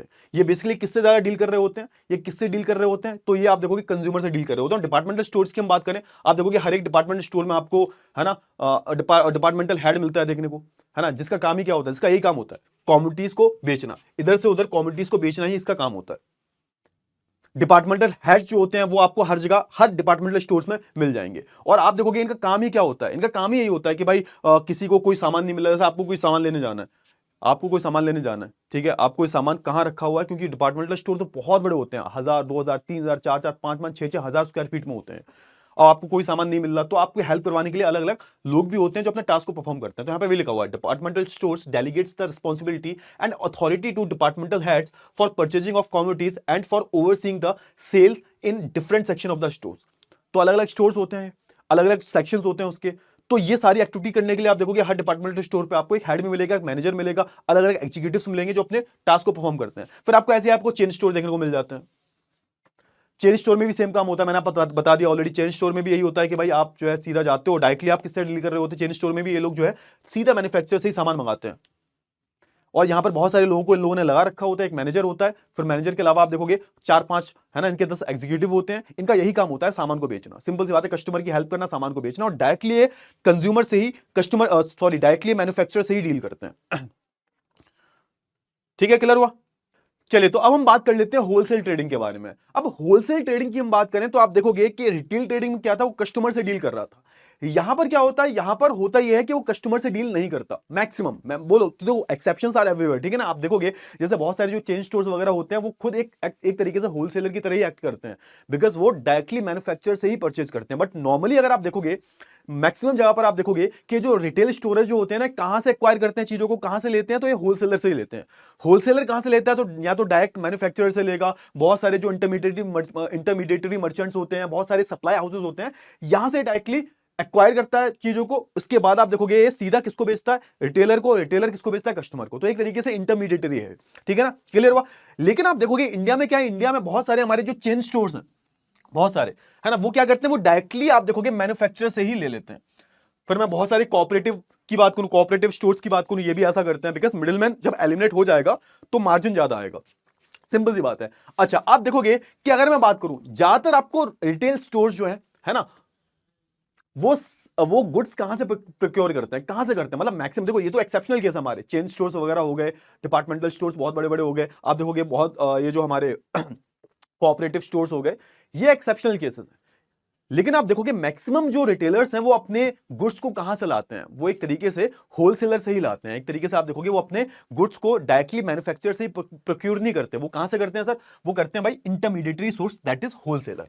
क्लियर हुआ। यहां पर फिर बताया गया एंड में कि होलसेलर कभी कभी क्या करता है, इनको उधार पे भी चीजें दे देता है। कई बार तो ऐसा होता है कि इनका पूरा कैपिटल होता है ना, वो एक तरीके से है ना, कैसे ऑपरेट हो रहा होता है इन रिटेलर का, कि भाई कोई होलसेलर आया, उसने कोई एडवांस में चीज दे दी, पैसे लिए नहीं, उधारी पे चल रहा है सर, और पूरा इनका जो कैपिटल होता है ना, पूरा, अगर मैं टेलर की बात करूं, इनका पूरा जितनी भी इनके जो सामान वगैरह जो होते हैं, मैक्सिमम वो किस पर चल रही होती है, मैक्सिमम जो है एक तरीके से होलसेलर की कैपिटल पर चल रही होती है। मतलब ये एक तरीके से उधारी पर बहुत ज्यादा सामान देते हैं। उधारी पर क्यों देते हैं, जब इनके रिलेशन बन जाते हैं। देखो नया नया होता है तो नया नया में तो ऐसा चलता है कि भाई ठीक है, तुमने सामान लिया, हमने तुम्हें पैसे दे दिए। जब कोई एक होलसेलर रिटेलर के रिलेशन बहुत पुराने हो जाते हैं तो यहां पर ये सब चलने लगता है। It's completely depends on the relation building, ठीक है ना। एक तरीके से आप किस तरीके से अपने रिलेशन बिल्ड कर लेते हो होलसेलर से, तो यहां पर होता ही है, कई बार वो उधार दे देता है, कई बार ऐसा होता है चीजें बहुत सारी नहीं आती, बहुत सारे नए नए प्रोडक्ट्स आते हैं। स्पेशली मैं बात करूं, ये जो एफएमजीसी मार्केट है, यहाँ पे कई सारी हर महीने खाने पीने की चीजें लॉन्च होती रहती हैं, तो इनको एडवर्टीजमेंट करना पड़ता है ना। तो आप देखो कि मार्जिन, कुछ चीजों में मार्जिन बहुत ज्यादा मिलता है होलसेलर को, तो वो एडवांस में दे दिया कि भाई इतना रख ले तू, है ना, बढ़िया चीज है, पैसे बाद में दे दियो। तो ये मार्केट पूरा ऐसे ही चल रहा है ना, पूरा मार्केट जो उधारी पे ही चल रहा है। ठीक है सर, बहुत अच्छी बात है। अब हम बात कर लेते हैं किसके बारे में, अब हम थोड़ा सा ट्रांसपोर्टेशन के बारे में बात कर लेते हैं। थोड़ा सा ये गलत लिखा हुआ है, कोई बात नहीं, हाँ कोई बात नहीं, ये यहाँ पर होलसेलर काट देना है, ये ट्रांसपोर्टेशन, ठीक है ना। ट्रांसपोर्टेशन स्टार्ट हो चुका है, हमारे मेन टॉपिक स्टार्ट हो चुका है ट्रांसपोर्ट भी एक तरीके से सर्विस है, इसके बारे में बात कर लेते हैं। बहुत ही प्यारा टॉपिक है, और इसके बाद आप देखोगे कि हमारा आधा चैप्टर कंप्लीट हो गया, ठीक है ना। क्लियर हुआ। चलिए आप देखोगे कि ट्रांसपोर्ट भी एक सर्विस सेक्टर का पार्ट है, और एक फैसिलिटीज है जो किसको दी जाती है, लोगों को दी जाती है। क्या करने के लिए दी जाती है, तो मटेरियल को एक जगह से, मैन्युफैक्चर्ड गुड्स को एक जगह से दूसरी जगह ले जाने के लिए क्या की जाती है सर, एक तरीके से आप देखोगे कि ट्रांसपोर्टेशन का यूज किया जाता है। यानी कि यहां पर हम क्या कर रहे हैं सर, यहां पे फ्रेट को एक जगह से दूसरी जगह ले जा रहे हैं, सामान को एक जगह से दूसरी जगह ले जा रहे हैं, प्लस हम पैसेंजर्स को भी एक जगह से दूसरी जगह ले जा रहे हैं। फिजिकली हम क्या कर रहे हैं, कैरी कर रहे हैं एक जगह से दूसरी जगह, ठीक है ना। क्लियर हुआ। चलिए आप देखोगे कि एक पूरा ऑर्गेनाइज सेक्टर है ये, और याद रखना यहां पर जो बेसिक जो नीड्स है ना, जो बेसिक नीड्स होती है मोबिलिटी की, एक जगह से दूसरी जगह जाने की जो बेसिक नीड्स है, क्या ट्रांसपोर्टेशन है ना भाई। एक जगह से दूसरी जगह जाओगे, सबसे पहले आपको क्या चाहिए, ट्रांसपोर्टेशन फैसिलिटी चाहिए, आपको सड़कें चाहिए, आपको गाड़ियां चाहिए, आपको व्हीकल चाहिए। तो ये है यहाँ पे। अच्छा, अगर मैं बात करूं कि पहले के टाइम की हम बात करें, अब की टाइम की हम बात करें, तो अगर आप थोड़ा सा अर्ली टाइम पीरियड की बात करोगे तो वहां पर आप देखोगे हम ट्रेडिशनल जो मेथड्स हैं वो इस्तेमाल किया करते थे, है ना। पालकी, डोली, पैलिंक्विन जिसको हम बोलते हैं, फिर आप देखोगे है ना ये तांगा वगैरह हो गया, बुल कार्ट्स वगैरह जो होते हैं, इनको हम इस्तेमाल किया करते थे। तो ये सारी चीजें इस्तेमाल किया करते थे। लेकिन आज की हम बात करें तो आज के टाइम पर आप देखोगे कि हमने प्रॉपर तरीके से एफिशिएंट ट्रांसपोर्टेशन सिस्टम को जो है डेवलप कर लिया है, जिससे क्या होता है, जिससे समय कम लग गया, जिससे समय कम हो जाता है। देखो इट्स ऑल अबाउट टाइम। पहले क्या था, पहले आप देखोगे कि जब एक जगह से दूसरी जगह चीजें जाया करती थी, तो उस टाइम पर क्या था, जहाज से, लकड़ी के जहाज हुआ करते थे, कार्गोस पहले भी होते थे, अब भी होते हैं। लेकिन उस टाइम पे टेक्नोलॉजी इतनी डेवलप नहीं हुई थी, स्टीम इंजन आया नहीं था, तो चीजें बहुत धीरे धीरे काम करती थी। पता चला इंडिया से यूरोप जा रहे हैं, 6-6, 7-7 महीने लग जाते थे। आज के टाइम पर 6-7 घंटे में पहुंच जाते हो आप, अगर एरोप्लेन से जा रहे हो तो ये सारी जो चीजें हैं आप देखोगे, इसमें मेन रोल जो है टेक्नोलॉजी का है। और आप देखोगे कि प्रॉपर तरीके से यहां पर बोला गया है, समझो यहां पे क्या बोला गया, modern society requires speedy and efficient transport system. तो आज के टाइम की हम बात करें, अगर आपको अपने ट्रेड एंड कॉमर्स को बढ़ाना है तो आपको स्पीडी और एफिशिएंट ट्रांसपोर्टेशन सिस्टम चाहिए। किसको असिस्ट करने के लिए, to assist in the production, distribution and consumption of goods. चाहे मैं गुड्स के डिस्ट्रीब्यूशन की बात करूं, प्रोडक्शन की बात करूं, समझो ये पूरा कनेक्शन है ना, यहां पे समझो थोड़ा सा। हम रॉ मटेरियल को कन्वर्ट करते हैं किसमें सर, मैन्युफैक्चरिंग गुड्स में, फिनिश गुड्स में कन्वर्ट करते हैं, उसके बाद हम उसको बेच देते हैं। इन प्रोडक्शन में, है ना, मैन्युफैक्चरिंग में ये अलग अलग स्टेजेस हैं, और इन हर एक स्टेज पे आप देखोगे ट्रांसपोर्टेशन का बहुत बड़ा रोल है। आप सोच के देखो, रॉ मटेरियल जब तक टाइम से फैक्ट्री में नहीं पहुंचेगा तो उसका प्रोडक्शन कैसे होगा, फैक्ट्री से, है ना, वो एक तरीके से, है ना, जो डिस्ट्रीब्यूशन सेंटर्स है वहां पर नहीं पहुंचेगा, फिर कैसे काम चलेगा। तो इन सब में इनकी जो आप बीच की कड़ियां देखोगे ना, तो उसमें आपको एक कॉमन चीज मिलेगी, वो है ट्रांसपोर्टेशन। तो production, distribution, consumption, without transportation efficient transportation हो ही नहीं सकता। क्लियर हुआ ना। चलिए लास्ट लाइन क्या लिखी है, लास्ट लाइन क्या है, आप देखोगे कि अगर मैं ट्रांसपोर्टेशन की बात करूं, हर एक स्टेज जो है ट्रांसपोर्टेशन की बहुत ज्यादा कॉम्प्लेक्स सिस्टम बना हुआ है। मतलब ये कि आप देखोगे हर एक जो भी हम प्रोडक्शन वगैरह कर रहे हैं, जो किसी भी मटेरियल की अगर मैं वैल्यू को सिग्निफिकेंट करना चाहता हूं, तो हर स्टेज में आप देखोगे कि कहीं ना कहीं आप देखोगे हर स्टेज में ट्रांसपोर्टेशन में, आप देखोगे हर एक स्टेज में ट्रांसपोर्टेशन का बहुत बड़ा रोल है, यही लिखा हुआ है ना। आप देखोगे at every stage in this complex system the value of material is significantly enhanced by the transportation. समझो थोड़ा सा, मान के चलो कि इसका एग्जांपल देता हूं मैं। मान के चलो एक खेत में जो है गन्ने की खेती हुई, ठीक है ना, गन्ने की खेती की आपने क्या किया सर, आपने जो है गन्ने की खेती की सर, आपने गन्ने की खेती की सर, आपने गन्ने की खेती की, ठीक है सर, बहुत ही बढ़िया, आपने गन्ने की खेती कर ली। अब जब आपने गन्ने की खेती कर ली, उसके बाद क्या होगा, अब उसके बाद आप देखोगे इस गन्ने, ये तो एक रॉ मटेरियल है ना हमारा, ये तो गन्ना की हम बात करें, गन्ना बेकार है, अगर उसकी चीनी नहीं बना पा रहे तुम, उसका गन्ने का जूस पी सकते हो, आप क्या कर सकते हो, बाकी उसको एक तरीके से आपको चीनी में, गुड़ में, जैगरी में कन्वर्ट करने के लिए आपको उसको एक तरीके से मैन्युफैक्चर करना पड़ेगा, ठीक है ना। अब जब तक यहां से कोई भी एक बड़ा सा ट्रक, बड़ी सी गाड़ी उसको यहां से मैन्युफैक्चरिंग यूनिट तक नहीं ले जाएगी, तब तक वो क्या, गन्ना बेकार है, ठीक है। क्लियर हुआ, मान के चलो यहां से यहां तक पहुंच गया गन्ना हमारा, ठीक है। अब इसकी चीनी बन गई। अब चीनी को जब तक मार्केट में डिस्ट्रीब्यूशन सेंटर्स पर नहीं ले जाया जाएगा, कंजम्पशन के लिए नहीं जाएगा, तब तक वो भी बेकार है। तो ये भी कैसे जाएगा, ये भी ट्रांसपोर्टेशन के थ्रू जाएगा ना। तो आप देखोगे कि हर एक स्टेज की हम बात करें, वहां पर आप देखोगे कि ट्रांसपोर्टेशन क्या करता है, उस मटेरियल जो भी यूज हो रहा है उसकी वैल्यू उसको और एनहांस कर देता है और उसमें वैल्यू ऐड कर देता है ट्रांसपोर्टेशन। ये यहां पर बोला जा रहा है कि ट्रांसपोर्टेशन जो होता है ना, वो हर स्टेज पे जो भी हमारी अलग अलग प्रोडक्शन की स्टेजेस होती है, प्रोडक्शन की, डिस्ट्रीब्यूशन की, कंजम्पशन की, उसमें कहीं ना कहीं हमारा ट्रांसपोर्टेशन जो होता है वो एक तरीके से वैल्यू ऐड करता है। यहां पर ये बोला जा रहा है। क्लियर हुआ, चलिए आप देखोगे ट्रांसपोर्टेशन फैसिलिटीज की हम बात करें, ट्रांसपोर्टेशन पहली बात तो यहां पे बोल दिया गया ऑलरेडी, एक सर्विस है ना, और एक तरीके से आप बोल सकते हो फैसिलिटीज भी है, जिसमें क्या होता है, इसमें आप देखोगे हम, ये तो अच्छा, ये तो ऑलरेडी मैंने बता दिया ना, हाँ ठीक है, यहां से आते हैं, ये तो ऑलरेडी मैंने पढ़ा दिया था तुम्हें, कोई बात नहीं, इसको एक काम करते हैं, डिलीट कर देते हैं, ये तो, हाँ ये तो रिपीट हो गया, कोई बात नहीं, डिलीटेड, ठीक है सर। हाँ, अब हम बात करें ट्रांसपोर्टेशन के बारे में, तो यहां पर एक चीज आती है, कुछ टर्म्स आते हैं, इसके बारे में थोड़ी सी बात कर लेते हैं हम। ट्रांसपोर्टेशन में क्या होता है, आप देखोगे डिस्टेंस को आप कैसे मेजर करते हो। डिस्टेंस की हम बात करें, जैसे आप एक जगह से दूसरी जगह जा रहे हो, ठीक है, बस से, बाय बस, बाय पर्सनल व्हीकल, बाइक, है ना, एक्सेट्रा, ट्रेन व्रेन, जिससे जा रहे हो, तो आप डिस्टेंस को कैसे मेजर करते हो। तो यहां पर आप देखोगे कि आप एक्चुअल में लेंथ देखते होगे भाई, कि यहां से अगर ए पॉइंट से बी पॉइंट तक जाएंगे तो कितना माइल्स है, कितना किलोमीटर है, वो देखते होगे।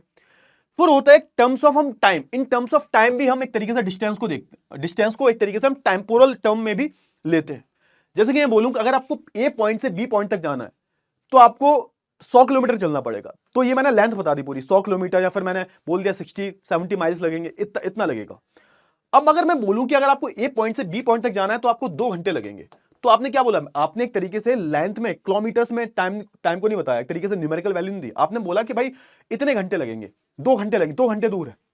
आपने लोगों को भी बोलता हुआ सुना होगा कि भाई यहां से वहां जाने में 2 घंटे लगेंगे, वो एक्जैक्टली डिस्टेंस नहीं बताते, 2 घंटे लग जाएंगे, तो उसके हिसाब से आप कैलकुलेट कर सकते हो, ठीक है ना। तो यहां पे वही बोला जा रहा है कि भाई एक तो हम देखते हैं भाई लेंथ कितनी है, फिर देखते हैं कि भाई ए रूट से बी रूट तक जाने में कितना टाइम लगने वाला है ना। फिर तीसरी चीज आती है भैया कॉस्ट, ये भी बहुत जरूरी है, क्योंकि ऑब्वियस सी बात है कॉस्ट ही मैटर करती है, क्योंकि आपको पता होना चाहिए, प्रोडक्शन की हम बात करें, कंजम्पशन की हम बात करें, हर एक स्टेज पे आप देखोगे कहीं ना कहीं ये आपके, है ना, आपका जो मटेरियल है ना, आपके जो गुड्स हैं उसकी वैल्यू में कहीं ना कहीं ऐड होते हैं। तो कहीं ना कहीं एक जगह से दूसरी जगह जब आप जा रहे हो, तो कितना जो है आपको कॉस्ट पड़ रहा है, कितना खर्चा आ रहा है, तो ये भी यहां पर आपको देखना पड़ेगा। क्लियर हुआ ना, चलिए तो आप देखोगे कॉस्ट, डिस्टेंस और expenses of the travelling on a route, कि जो भी आपको ट्रैवलिंग रूट पे जो भी खर्चे आ रहे हैं, ये भी आप कंसीडर करते हो। चलिए आप देखोगे कि कुछ हमारे, है ना, मोड्स ऑफ ट्रांसपोर्टेशन है कि आप डिपेंड ये करता है, देखो ये सारी चीजें किस पर डिपेंड करती हैं, ये सारी चीजें, कि कॉस्ट की हम बात करें, डिस्टेंस की हम बात करें, है ना, कितना ट्रैवल करना है, कितना टाइम लगेगा, ये सब डिपेंड किस पे करता है, कि आपका मोड्स ऑफ ट्रांसपोर्टेशन क्या है सर, किस मोड को यूज कर रहे हो आप। क्लियर हुआ ना इन terms of time and cost की हम बात करें, और ये एक तरीके से डिटरमाइनिंग फैक्टर है हमारा। समझो थोड़ा सा, यहां पर क्या बोला जा रहा है, आप देखोगे यहां पे क्या बोला जा रहा है, इन selecting the modes of transportation, distance, है ना, दैट एक तरीके से आपको यहां पर 2 चीजें कंसीडर करनी पड़ेंगी, एक तो है टाइम, दूसरा है कॉस्ट। यानी कि अगर आप एक जगह से दूसरी जगह जा रहे हो और किसी भी मोड्स ऑफ ट्रांसपोर्टेशन का आप यूज करो, किसी भी XYZ, किसी भी मोड्स ऑफ ट्रांसपोर्टेशन का यूज करो, आप बाय बस जा रहे हो, आप बाय ट्रेन जा रहे हो, बाय एयर फ्लाइट से जा रहे हो, आप क्या करते हो, आप 2 चीजें कंसीडर करते हो। अब लेट्स से कि आपने दिल्ली से बैंगलोर जा रहे हो, अब दिल्ली से बैंगलोर जा रहे हो, तो आपको सबसे पहले ये डिसाइड करना पड़ेगा कि भाई आप किससे जाओगे, ट्रेन से जाओगे, फ्लाइट से जाओगे। अब ये कैसे डिसाइड करोगे, पहली बात तो आपका बजट कितना है, अगर आपके पास ठीक ठाक पैसे हैं तो ऑब्वियस सी बात है आपको इतना टाइम बचाना है, क्योंकि आप ट्रेन से अगर जाओगे तो आपको 2 दिन लग जाएंगे, बट अगर आप प्लेन से जाओगे तो आपको 2.5 घंटे लगेगा। अगर आपके पास पैसा नहीं है, कॉस्ट बहुत ज्यादा आ रही है, तो शायद आप ट्रेन से जाओगे। समझ में आया ना? हाँ, तो ट्रेन से आपको टाइम लगेगा। तो जब भी हम एक तरीके से कोई भी मोड ऑफ ट्रांसपोर्टेशन सेलेक्ट करते हैं, अलग अलग मोड्स ऑफ ट्रांसपोर्टेशन सेलेक्ट करते हैं, तो इसमें आप देखोगे 2 चीजें हमेशा आती हैं, एक तो टाइम और दूसरा कॉस्ट। अब जैसे आप यहां से अमेरिका जाओगे, अमेरिका ऑब्वियस सी बात है शिप से नहीं जाओगे आप, 2-3 महीने तो लग जाएंगे। अमेरिका आप किससे जाओगे? एरोप्लेन से जाओगे, एक दिन में 12-13 घंटे 15 घंटे में पहुंच जाओगे वहां पे। ये सारी चीजें जो यहाँ पर कंसिडर करती हैं, की जाती हैं। क्लियर हुआ ना? चलिए, जब हम एक तरीके से आप बोल सकते हो डिटरमाइनिंग फैक्टर है। आगे बढ़ते हैं। फिर यहाँ पे एक टर्म का यूज किया गया आइसोक्रोन। आइसोक्रोन की हम बात करें, ये एक तरीके से आप देखोगे ना, ये एक तरीके से मैपेबल पैटर्न होता है। मैप पर जो है एक तरीके से एक पैटर्न बनाया जाता है, इससे हमें बहुत सारा डेटा मिल जाता है। ये क्या बताता है सर? ये जो लाइंस है ना, एक तरीके से पहली बात तो ये लाइंस रियल में एग्जिस्ट नहीं करती, ये सिर्फ हमें डेटा बताती हैं, ये सिर्फ हमें जो है बहुत सारी जानकारी देती हैं। क्या जानकारी देती हैं सर? तो आप देखोगे आइसोक्रोन एक ऐसी लाइन है जो पहली बात तो मैप पर ड्रॉ की जाती है। अब यहां पर हम क्या ड्रॉ करते हैं, तो आप देखोगे कि अगर एक पॉइंट से हम कहीं भी चले जाएं तो उस डिस्टेंस को ट्रेवल करने के लिए जो बराबर टाइम लगेगा, तो वो सारे डिस्टेंस को हम क्या कर देते हैं सर? मिला देते हैं कि अगर आप इस पॉइंट से इस पॉइंट तक जाओगे तो भी 2 घंटे लगेंगे, इस पॉइंट से इस पॉइंट तक जाओगे तो भी 2 घंटे, 2 घंटे, है ना, 2 घंटे, 2 घंटे। एक तरीके से हमें डेटा मिल जाता है। तो यहां पे वही लिखा हुआ है, isochrone lines are drawn on a map to join the places equal in terms of the time taken to reach that. है ना, किसी भी पॉइंट की हम बात करें, थोड़ा सा मैं बात करूं कि आप इस पॉइंट की हम बात करें, ये पॉइंट है हमारा, ये पॉइंट है कोई, है ना, इस पॉइंट की हम बात करें तो आप देखोगे कि सारे जो प्लेसेस हैं, ये आपके किसी भी मैप में, कोई भी मैप बनाया, यानी कि यहां से अगर आप यहां जाओगे, यहां से अगर आप यहां जाओगे, यहां से अगर आप यहां जाओगे, यहां से आप यहां जाओगे, यहां से अगर आप यहां जाओगे, यहां जाओगे, यहां जाओगे, यहां जाओगे, आप देखोगे ये जो पूरी लाइन आपको खिंची हुई दिख रही है ना, कहीं भी यहां पर चले जाओ तो आपको टाइम बराबर लगने वाला है इस पॉइंट से, है ना। फिर मैंने एक और लाइन खींच दी, ऐसे में भी ऐसे हो सकती है, फिर मैंने एक और लाइन खींच दी, एक और लाइन खींच दी मैंने, है ना, एक और लाइन खींच दी, है ना। फिर मैंने बोला कि यहां से अगर तुम यहां जाओगे, यहां से अगर आप इस सेम लाइन पे यहां जाओगे, यहां जाओगे, तो देखो यहां इस वाले पॉइंट पे जाने में, इस वाले पॉइंट पे जाने में, इस वाले पॉइंट पे जाने में आपको सेम टाइम लगने वाला है, किसी भी एक, अगर मैं एक पॉइंट की बात कर लूं तो, ठीक है ना। तो अगर आप फिर से डेफिनेशन पढ़ोगे तो आपको समझ में आएगा, isochrone lines are drawn on a map to join places, उन प्लेसेस को ज्वाइन किया जा रहा है, उन प्लेसेस को जहां जाने में आपको बराबर समय लगने वाला है। समझ में आया? इनको हम आइसोक्रोन लाइंस बोल देते हैं, ठीक है ना। क्लियर हुआ? चलिए, अब थोड़ा सा हम ये एक बहुत सारे बॉक्सेस दे रखे हैं आपके एनसीईआरटी में, इनके बारे में थोड़ा सा बात कर लेते हैं। आप देखोगे नेटवर्क एंड एसेसिबिलिटी। एसेसिबिलिटी की हम बात करें, नेटवर्क की हम बात करें, इसमें 2 चीजों की बात हो रही है, एक तो नोट्स के बारे में, दूसरा लिंक्स के बारे में। नोट्स और लिंक्स के बारे में बात कर लेते हैं, समझो पहले। आप देखोगे कि हमारा ट्रांसपोर्टेशन सिस्टम डेवलप हुआ और ये हर जगह को लिंक करता है। आप देखोगे आपको हर एक कंट्री में जो डेवलप्ड है, इंडिया की भी इवन मैं बात करूं तो आपको कनेक्टिविटी अब अच्छी खासी दिख जाती है। तो ट्रांसपोर्टेशन सिस्टम की हम बात करें, जब ये डेवलप होता है तो सिंपल सी बात है, हर एक जगह को कनेक्ट करता है, और ये सारी जगह कनेक्ट करके क्या बनाती है? पूरा नेटवर्क डेवलप करती है। नेटवर्क का मतलब क्या है कि हर एक जगह एक दूसरे से कनेक्टेड है, और ये सारी जगह एक दूसरे से जब कनेक्टेड हो जाती हैं तो ये क्या फॉर्म करती हैं सर? ये एक नेटवर्क फॉर्म करती हैं। ये क्या फॉर्म करती हैं सर? ये एक नेटवर्क फॉर्म करती हैं। और नेटवर्क बनता कैसे? अब मैंने बताया आपको कि सारी जो जगह है ये आपस में कनेक्टेड है सर, आपस में सर ये जुड़ी हुई है सर, जितनी भी जगह है ये आपस में कनेक्टेड है सर, लिंक्ड है ना। सड़कों से अलग अलग सड़कें बनी हुई हैं और अलग अलग सेंटर्स हैं, इन सेंटर्स को जोड़ कौन रहा है? तो सड़कें जोड़ रही हैं। और आप देखोगे ये मिलकर क्या फॉर्म कर रहे हैं सर? ये मिलकर नेटवर्क फॉर्म कर रहे हैं। और ये नेटवर्क क्या है सर? एक दूसरे से सारे जो सेंटर्स हैं जुड़े हुए हैं। अब ये कौन बना रहा है सर? सारे जो नेटवर्क्स हैं वो किससे मिलके बनते हैं? तो आप देखोगे 2 चीज से, एक तो नोड्स एंड दूसरे लिंक्स। नोड्स और लिंक से मिलकर हमारा पूरा नेटवर्क बनता है जो सबको कनेक्ट किया हुआ है। नोड्स क्या है सर? नोड्स का मतलब है एक तरीके से मीटिंग पॉइंट, यानी कि आप देखोगे जहां आप जा रहे हो, एक पॉइंट ये रहा, ये मान के चलो ए पॉइंट है, ये बी पॉइंट है आपका, आप ए पॉइंट पे रहते हो, आपका दोस्त जो है बी पॉइंट पे रहता है, ठीक है ना। क्लियर हुआ? तो ये हमारे नोड्स हैं सर, मीटिंग पॉइंट जो होते हैं।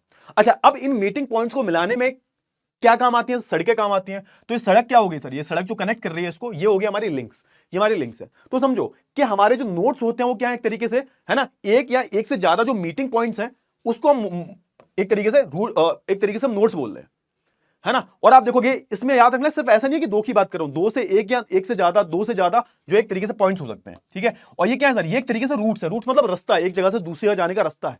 तो एक तरीके से हमारे नोड्स क्या हो गए? वो सेंटर्स है, जहां एक तरीके से आपको कनेक्शन दिखाई दे रहे हैं।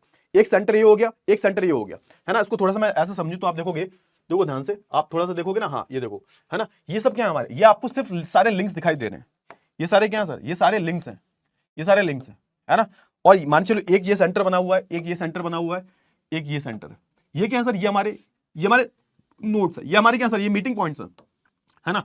आप यहां रहते हो और आपका फ्रेंड यहां रहता है, इनको, ये दोनों नोट्स हैं हमारे, और इनको कनेक्ट कौन कर रहा है सर, दो नोट्स को जोड़ कौन रहा है सर, ये जो मीटिंग पॉइंट्स इनको जोड़ कौन रहा है, तो लिंक्स, समझ में आया। तो इनको कौन जोड़ रहा है, इनको लिंक्स जोड़नी है। तो आप देखोगे कि node is the meeting point of two और मोर रूट्स। रूट्स का मतलब क्या होता है कि कहीं जाने का जो रास्ता होता है उसको रूट्स बोल देते हैं, ठीक है ना। चलिए, और आप बोल सकते हो अब पॉइंट ऑफ ऑरिजिन, अब पॉइंट ऑफ डेस्टिनेशन। एक पॉइंट ऑफ ऑरिजिन है जहां से आप चले, आपको जाना कहां था, आपको दोस्त के पास जाना, तो वो पॉइंट ऑफ डेस्टिनेशन आपका। ये दोनों क्या हो गए सर, ये दोनों आपके नोट्स हैं, ठीक है ना। अच्छा, अब इनको कनेक्ट कौन कर रहा है सर, इनको कनेक्ट कौन कर रहा है, तो आप देखोगे every road that joints to nodes. अब इन दोनों नोट्स को जो जोड़ रहा है, जो सड़क जोड़ रही है, उसको हमने क्या बोल दिया, उसको हमने बोल दिया लिंक।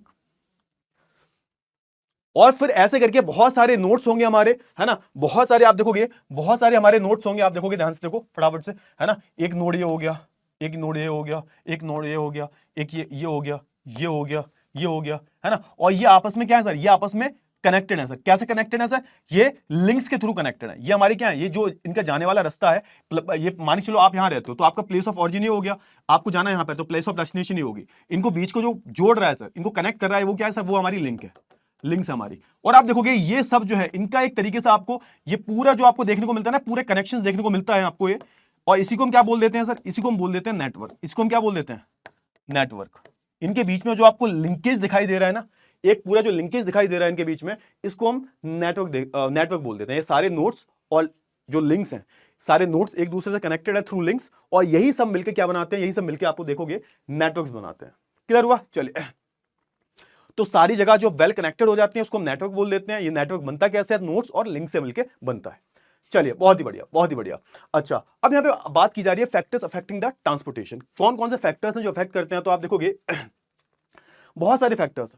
अब इनकी हम बात कर लेते हैं। पहली बात तो यहां पर आता है डिमांड। डिमांड क्या है और डिमांड कैसे इन्फ्लुएंस की जाती है, डिमांड उस ट्रांसपोर्टेशन की क्या है, तो क्या कौन डिसाइड करेगा, ऑब्वियसली बात है पॉपुलेशन। जितनी पॉपुलेशन ज्यादा होगी उतना जो है आप देखोगे ट्रांसपोर्टेशन ज्यादा होगा। आप देखोगे ना, जहां पॉपुलेशन बहुत ज्यादा होती है वहां पे रेलवे स्टेशन वगैरह बने होते हैं, जहां पॉपुलेशन बहुत कम होती है वहां आपको रेलवे स्टेशन नहीं दिखेगा, क्योंकि वो वही बात आ जाती है ना, कॉस्ट वाली बात आ जाती है कि हम रेलवे स्टेशन बना दें तो खर्चा निकलेगा नहीं निकलेगा, खर्चा कितना आएगा। तो याद रखना, जहां पॉपुलेशन ज्यादा होगी वहां आपको स्ट्रॉन्ग ट्रांसपोर्टेशन मिलेगा। क्लियर हुआ ना। चलिए, लास्ट पोजीशन की हम बात करें, अगर पोजीशन का साइज बहुत बड़ा है ना, आप देखोगे वहां पर हमेशा आपको एक तरीके से ट्रांसपोर्टेशन की ज्यादा डिमांड देखने को मिलेगी। अच्छा, रूट्स की हम बात करें, रूट्स का मतलब है आने जाने का जो रास्ता है, अगर आप ए पॉइंट से बी पॉइंट पे जा रहे हो तो उसका जो रास्ता है वो, इसके अलग अलग रास्ते होते हैं। आपने देखा होगा किस रूट से जाओगे, ये वाले रूट से जाओगे, वो वाले रूट से जाओगे। सिंपल सी बात है, अगर ए पॉइंट से बी पॉइंट पे आपको जाना है, पॉइंट ऑफ ऑरिजिन से, है ना, ऑरिजिन वाले पॉइंट से पॉइंट ऑफ डेस्टिनेशन तक जाना है आपको, तो वो जाने का जो रास्ता है वो हम रूट बोल देते हैं, किस रूट से जाओगे। और जाने के एक से ज्यादा रास्ते हो सकते हैं भाई, किसी भी रूट से चले जाओ। चलो ठीक है, आप देखोगे रूट्स की हम बात करें, ये कैसे डिपेंड करता है भाई, सिटी कौन सी है, टाउन कौन सा है, विलेज कौन सा है, इंडस्ट्रियल सेंटर है। आप देखोगे इंडस्ट्रियल सेंटर्स होंगे, सिटी होंगे, तो उसके आपको बहुत सारे रूट्स और एफिशिएंट रूट मिल जाएंगे, बढ़िया, है ना, हाईवे एक्सप्रेसवे मिल जाएंगे। क्लियर हुआ। चलिए, क्या उधर ट्रेड का पैटर्न क्या है, ये सारी चीजें। फिर आता है कि भाई नेचर क्या, नेचर ऑफ लैंडस्केप। पता चले कि वहां पर अगर माउंटेनियस एरिया है तो ऑब्वियस सी बात है वहां पे सड़कें जो होंगी वो लिमिटेड होंगी, या फिर वहां पर रेलवे नेटवर्क नहीं होगा, ट्रांसपोर्टेशन तो होगा बट वहां पे उतना एफिशिएंट ट्रांसपोर्टेशन नहीं होगा, जहां का लैंडस्केप थोड़ा सा टफ है। इसकी मैं बात करूं, आप देखोगे, है ना, फिर यहां पे आता है टाइप्स ऑफ क्लाइमेट।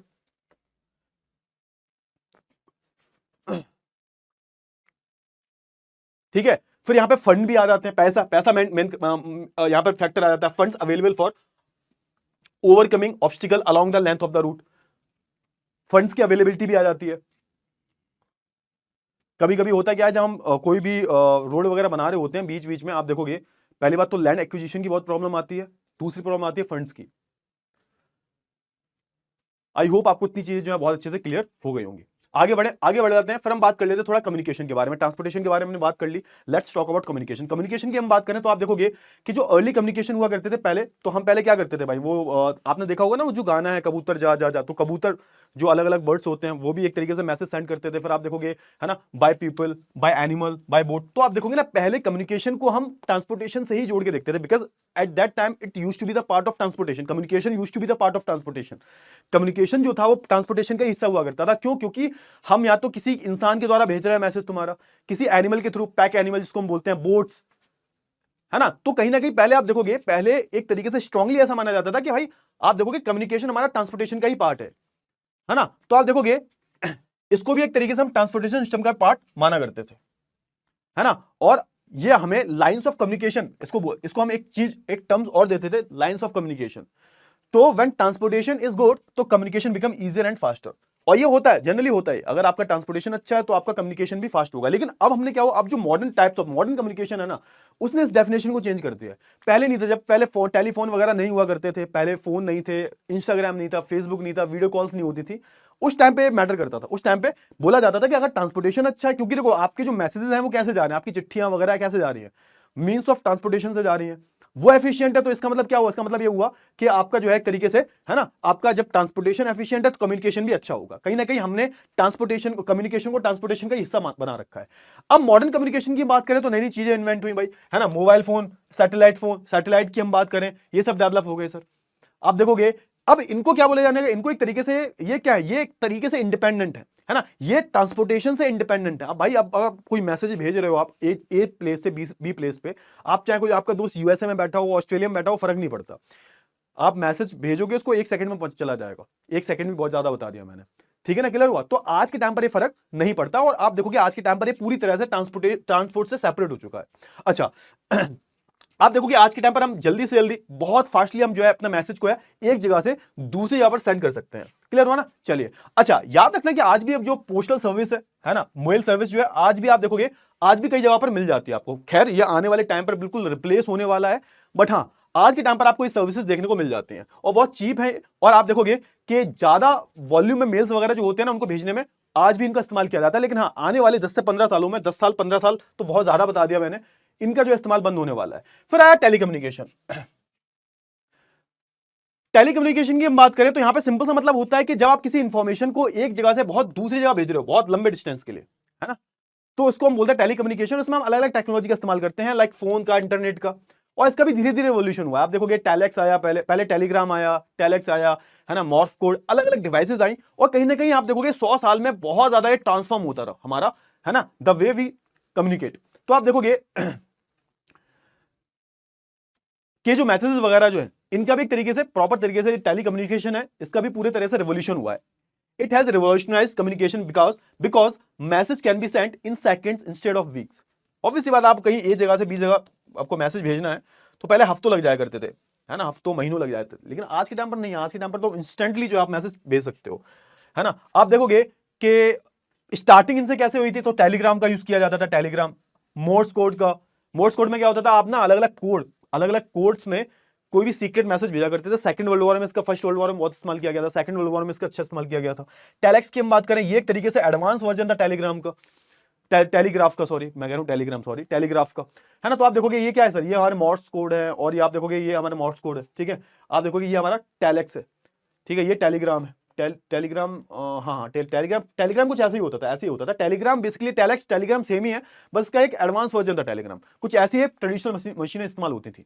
फिर हम बात कर लेते हैं मास मीडिया की। मास मीडिया की हम बात करें तो यहां पर आता है, मास मीडिया का मतलब होता है कि जब आप मासेस से कम्युनिकेट करते हो, मासेस मतलब बहुत सारे लोग, जैसे मैं आपको पढ़ा रहा हूं तो बहुत सारे लोग देख रहे होंगे, मे भी, तो मैं भी एक तरीके से किसका पार्ट हुआ, मैं भी एक तरीके से मास मीडिया का ही पार्ट हुआ, बिकॉज मैं मासेस को कम्युनिकेट कर रहा हूं। आप सुबह उठ के जो न्यूज देखते हो, आप न्यूज़पेपर पढ़ते हो, वो भी एक तरीके से मास मीडिया का हिस्सा है, क्योंकि यहां पर लार्ज ऑडियंस को जो है केटर किया जाता है। क्लियर हुआ, समझ में आया। चलिए, और आप देखोगे इनका इस्तेमाल क्यों किया जाता है, पैसे कमाने के लिए। क्यों? क्योंकि वो जो न्यूज आती है, वो जो तुम न्यूज पढ़ते हो, वो सिर्फ एक तरीके से, है ना, वो कंटेंट दे रहे हैं आपको ताकि आप उनका चैनल देखो।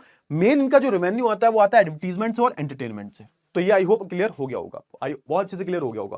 फिर हमारा सैटेलाइट और इंटरनेट आ गया, ये एक तरीके से और एडवांस फॉर्मेट था भाई, है ना, एक तरीके से कम्युनिकेशन का। और आप देखोगे कि यहां पर आप देखोगे हम क्या करते हैं, हम मैन मेड सैटेलाइट्स को जो है भेजते हैं स्पेस में, और वो स्पेस से क्या करते हैं, स्पेस से with the help of signal वो हमें अलग अलग इंफॉर्मेशन देती है, डिफेंस से रिलेटेड, कम्युनिकेशन से रिलेटेड, है ना, क्लाइमेट से रिलेटेड, वेदर से रिलेटेड, ये सारी इंफॉर्मेशन हमें मिल जाती है। और कहीं ना कहीं हमारे इंटरनेट ने भी बहुत बड़ा रोल प्ले किया है भाई। इंटरनेट की हम बात करें तो उसने तो प्रॉपर तरीके से पूरा, है ना, जो ग्लोबल कम्युनिकेशन जो था उसको पूरा ट्रांसफॉर्म कर दिया, पूरी तरह से ट्रांसफॉर्म कर दिया। आप कहीं भी दुनिया में कोई भी इंसान बैठा हुआ है, उससे आप घर बैठे मिनटों में, सेकंडों में जो है बात कर सकते हो, है ना, इंस्टेंटली आप जो है किसी को भी कनेक्ट कर सकते हो, क्लियर हुआ, शॉपिंग कर सकते हो, कम्युनिकेट कर सकते हो, है ना, ट्रेडिंग कर सकते हो, सब कुछ कर सकते हो आप सिर्फ और सिर्फ किससे सर, सिर्फ और सिर्फ आप देखोगे, सिर्फ और सिर्फ आप, है ना, एक इंटरनेट से, ठीक है। बहुत बड़ी चीज है। Now we are going to talk about a new topic, services. Services के बारे में बात कर लेते हैं। सर्विसेज की हम बात करें तो उसमें अलग अलग लेवल पे सर्विसेज होती हैं। सर्विसेज की हम बात करें यानी कि आप अपनी सेवाएं दे रहे हो। अब सर्विसेज की मैं बात करता हूं तो इसको हमने अलग अलग लेवल्स में डिवाइड कर लिया। कुछ सर्विसेज जो होती हैं आप इंडस्ट्री को देते हो भाई, अपनी कंसल्टेशन की हम बात करें, बहुत सारी चीजें हो गई, कोई भी कंसल्टेशन हो वो आप इंडस्ट्री को दे रहे हो सर। आप अपनी एडवाइस इंडस्ट्री को दे रहे हो, आप मार्केटिंग का काम कर रहे हो, सेल्स का काम कर रहे हो, तो वो सारा का सारा वो इंडस्ट्री वाला है। हम कुछ लोगों को देते हैं, या फिर आप देखोगे, या फिर हम कुछ, है ना, सर्विसेज इंडस्ट्री और लोग दोनों को देते हैं।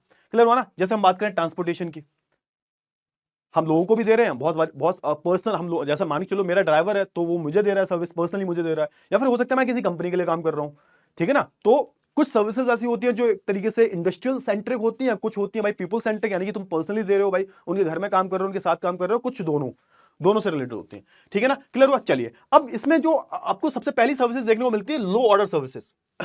अब लो ऑर्डर सर्विसेज क्या होती है, इनमें कोई भी बहुत ज्यादा स्किल्स की रिक्वायरमेंट नहीं होती सर, है ना। छोटे मोटे जो काम होते हैं, जैसे ग्रोसरी की हम बात करें, लॉन्ड्रीज की हम बात करें, ये बहुत कॉमन है सर।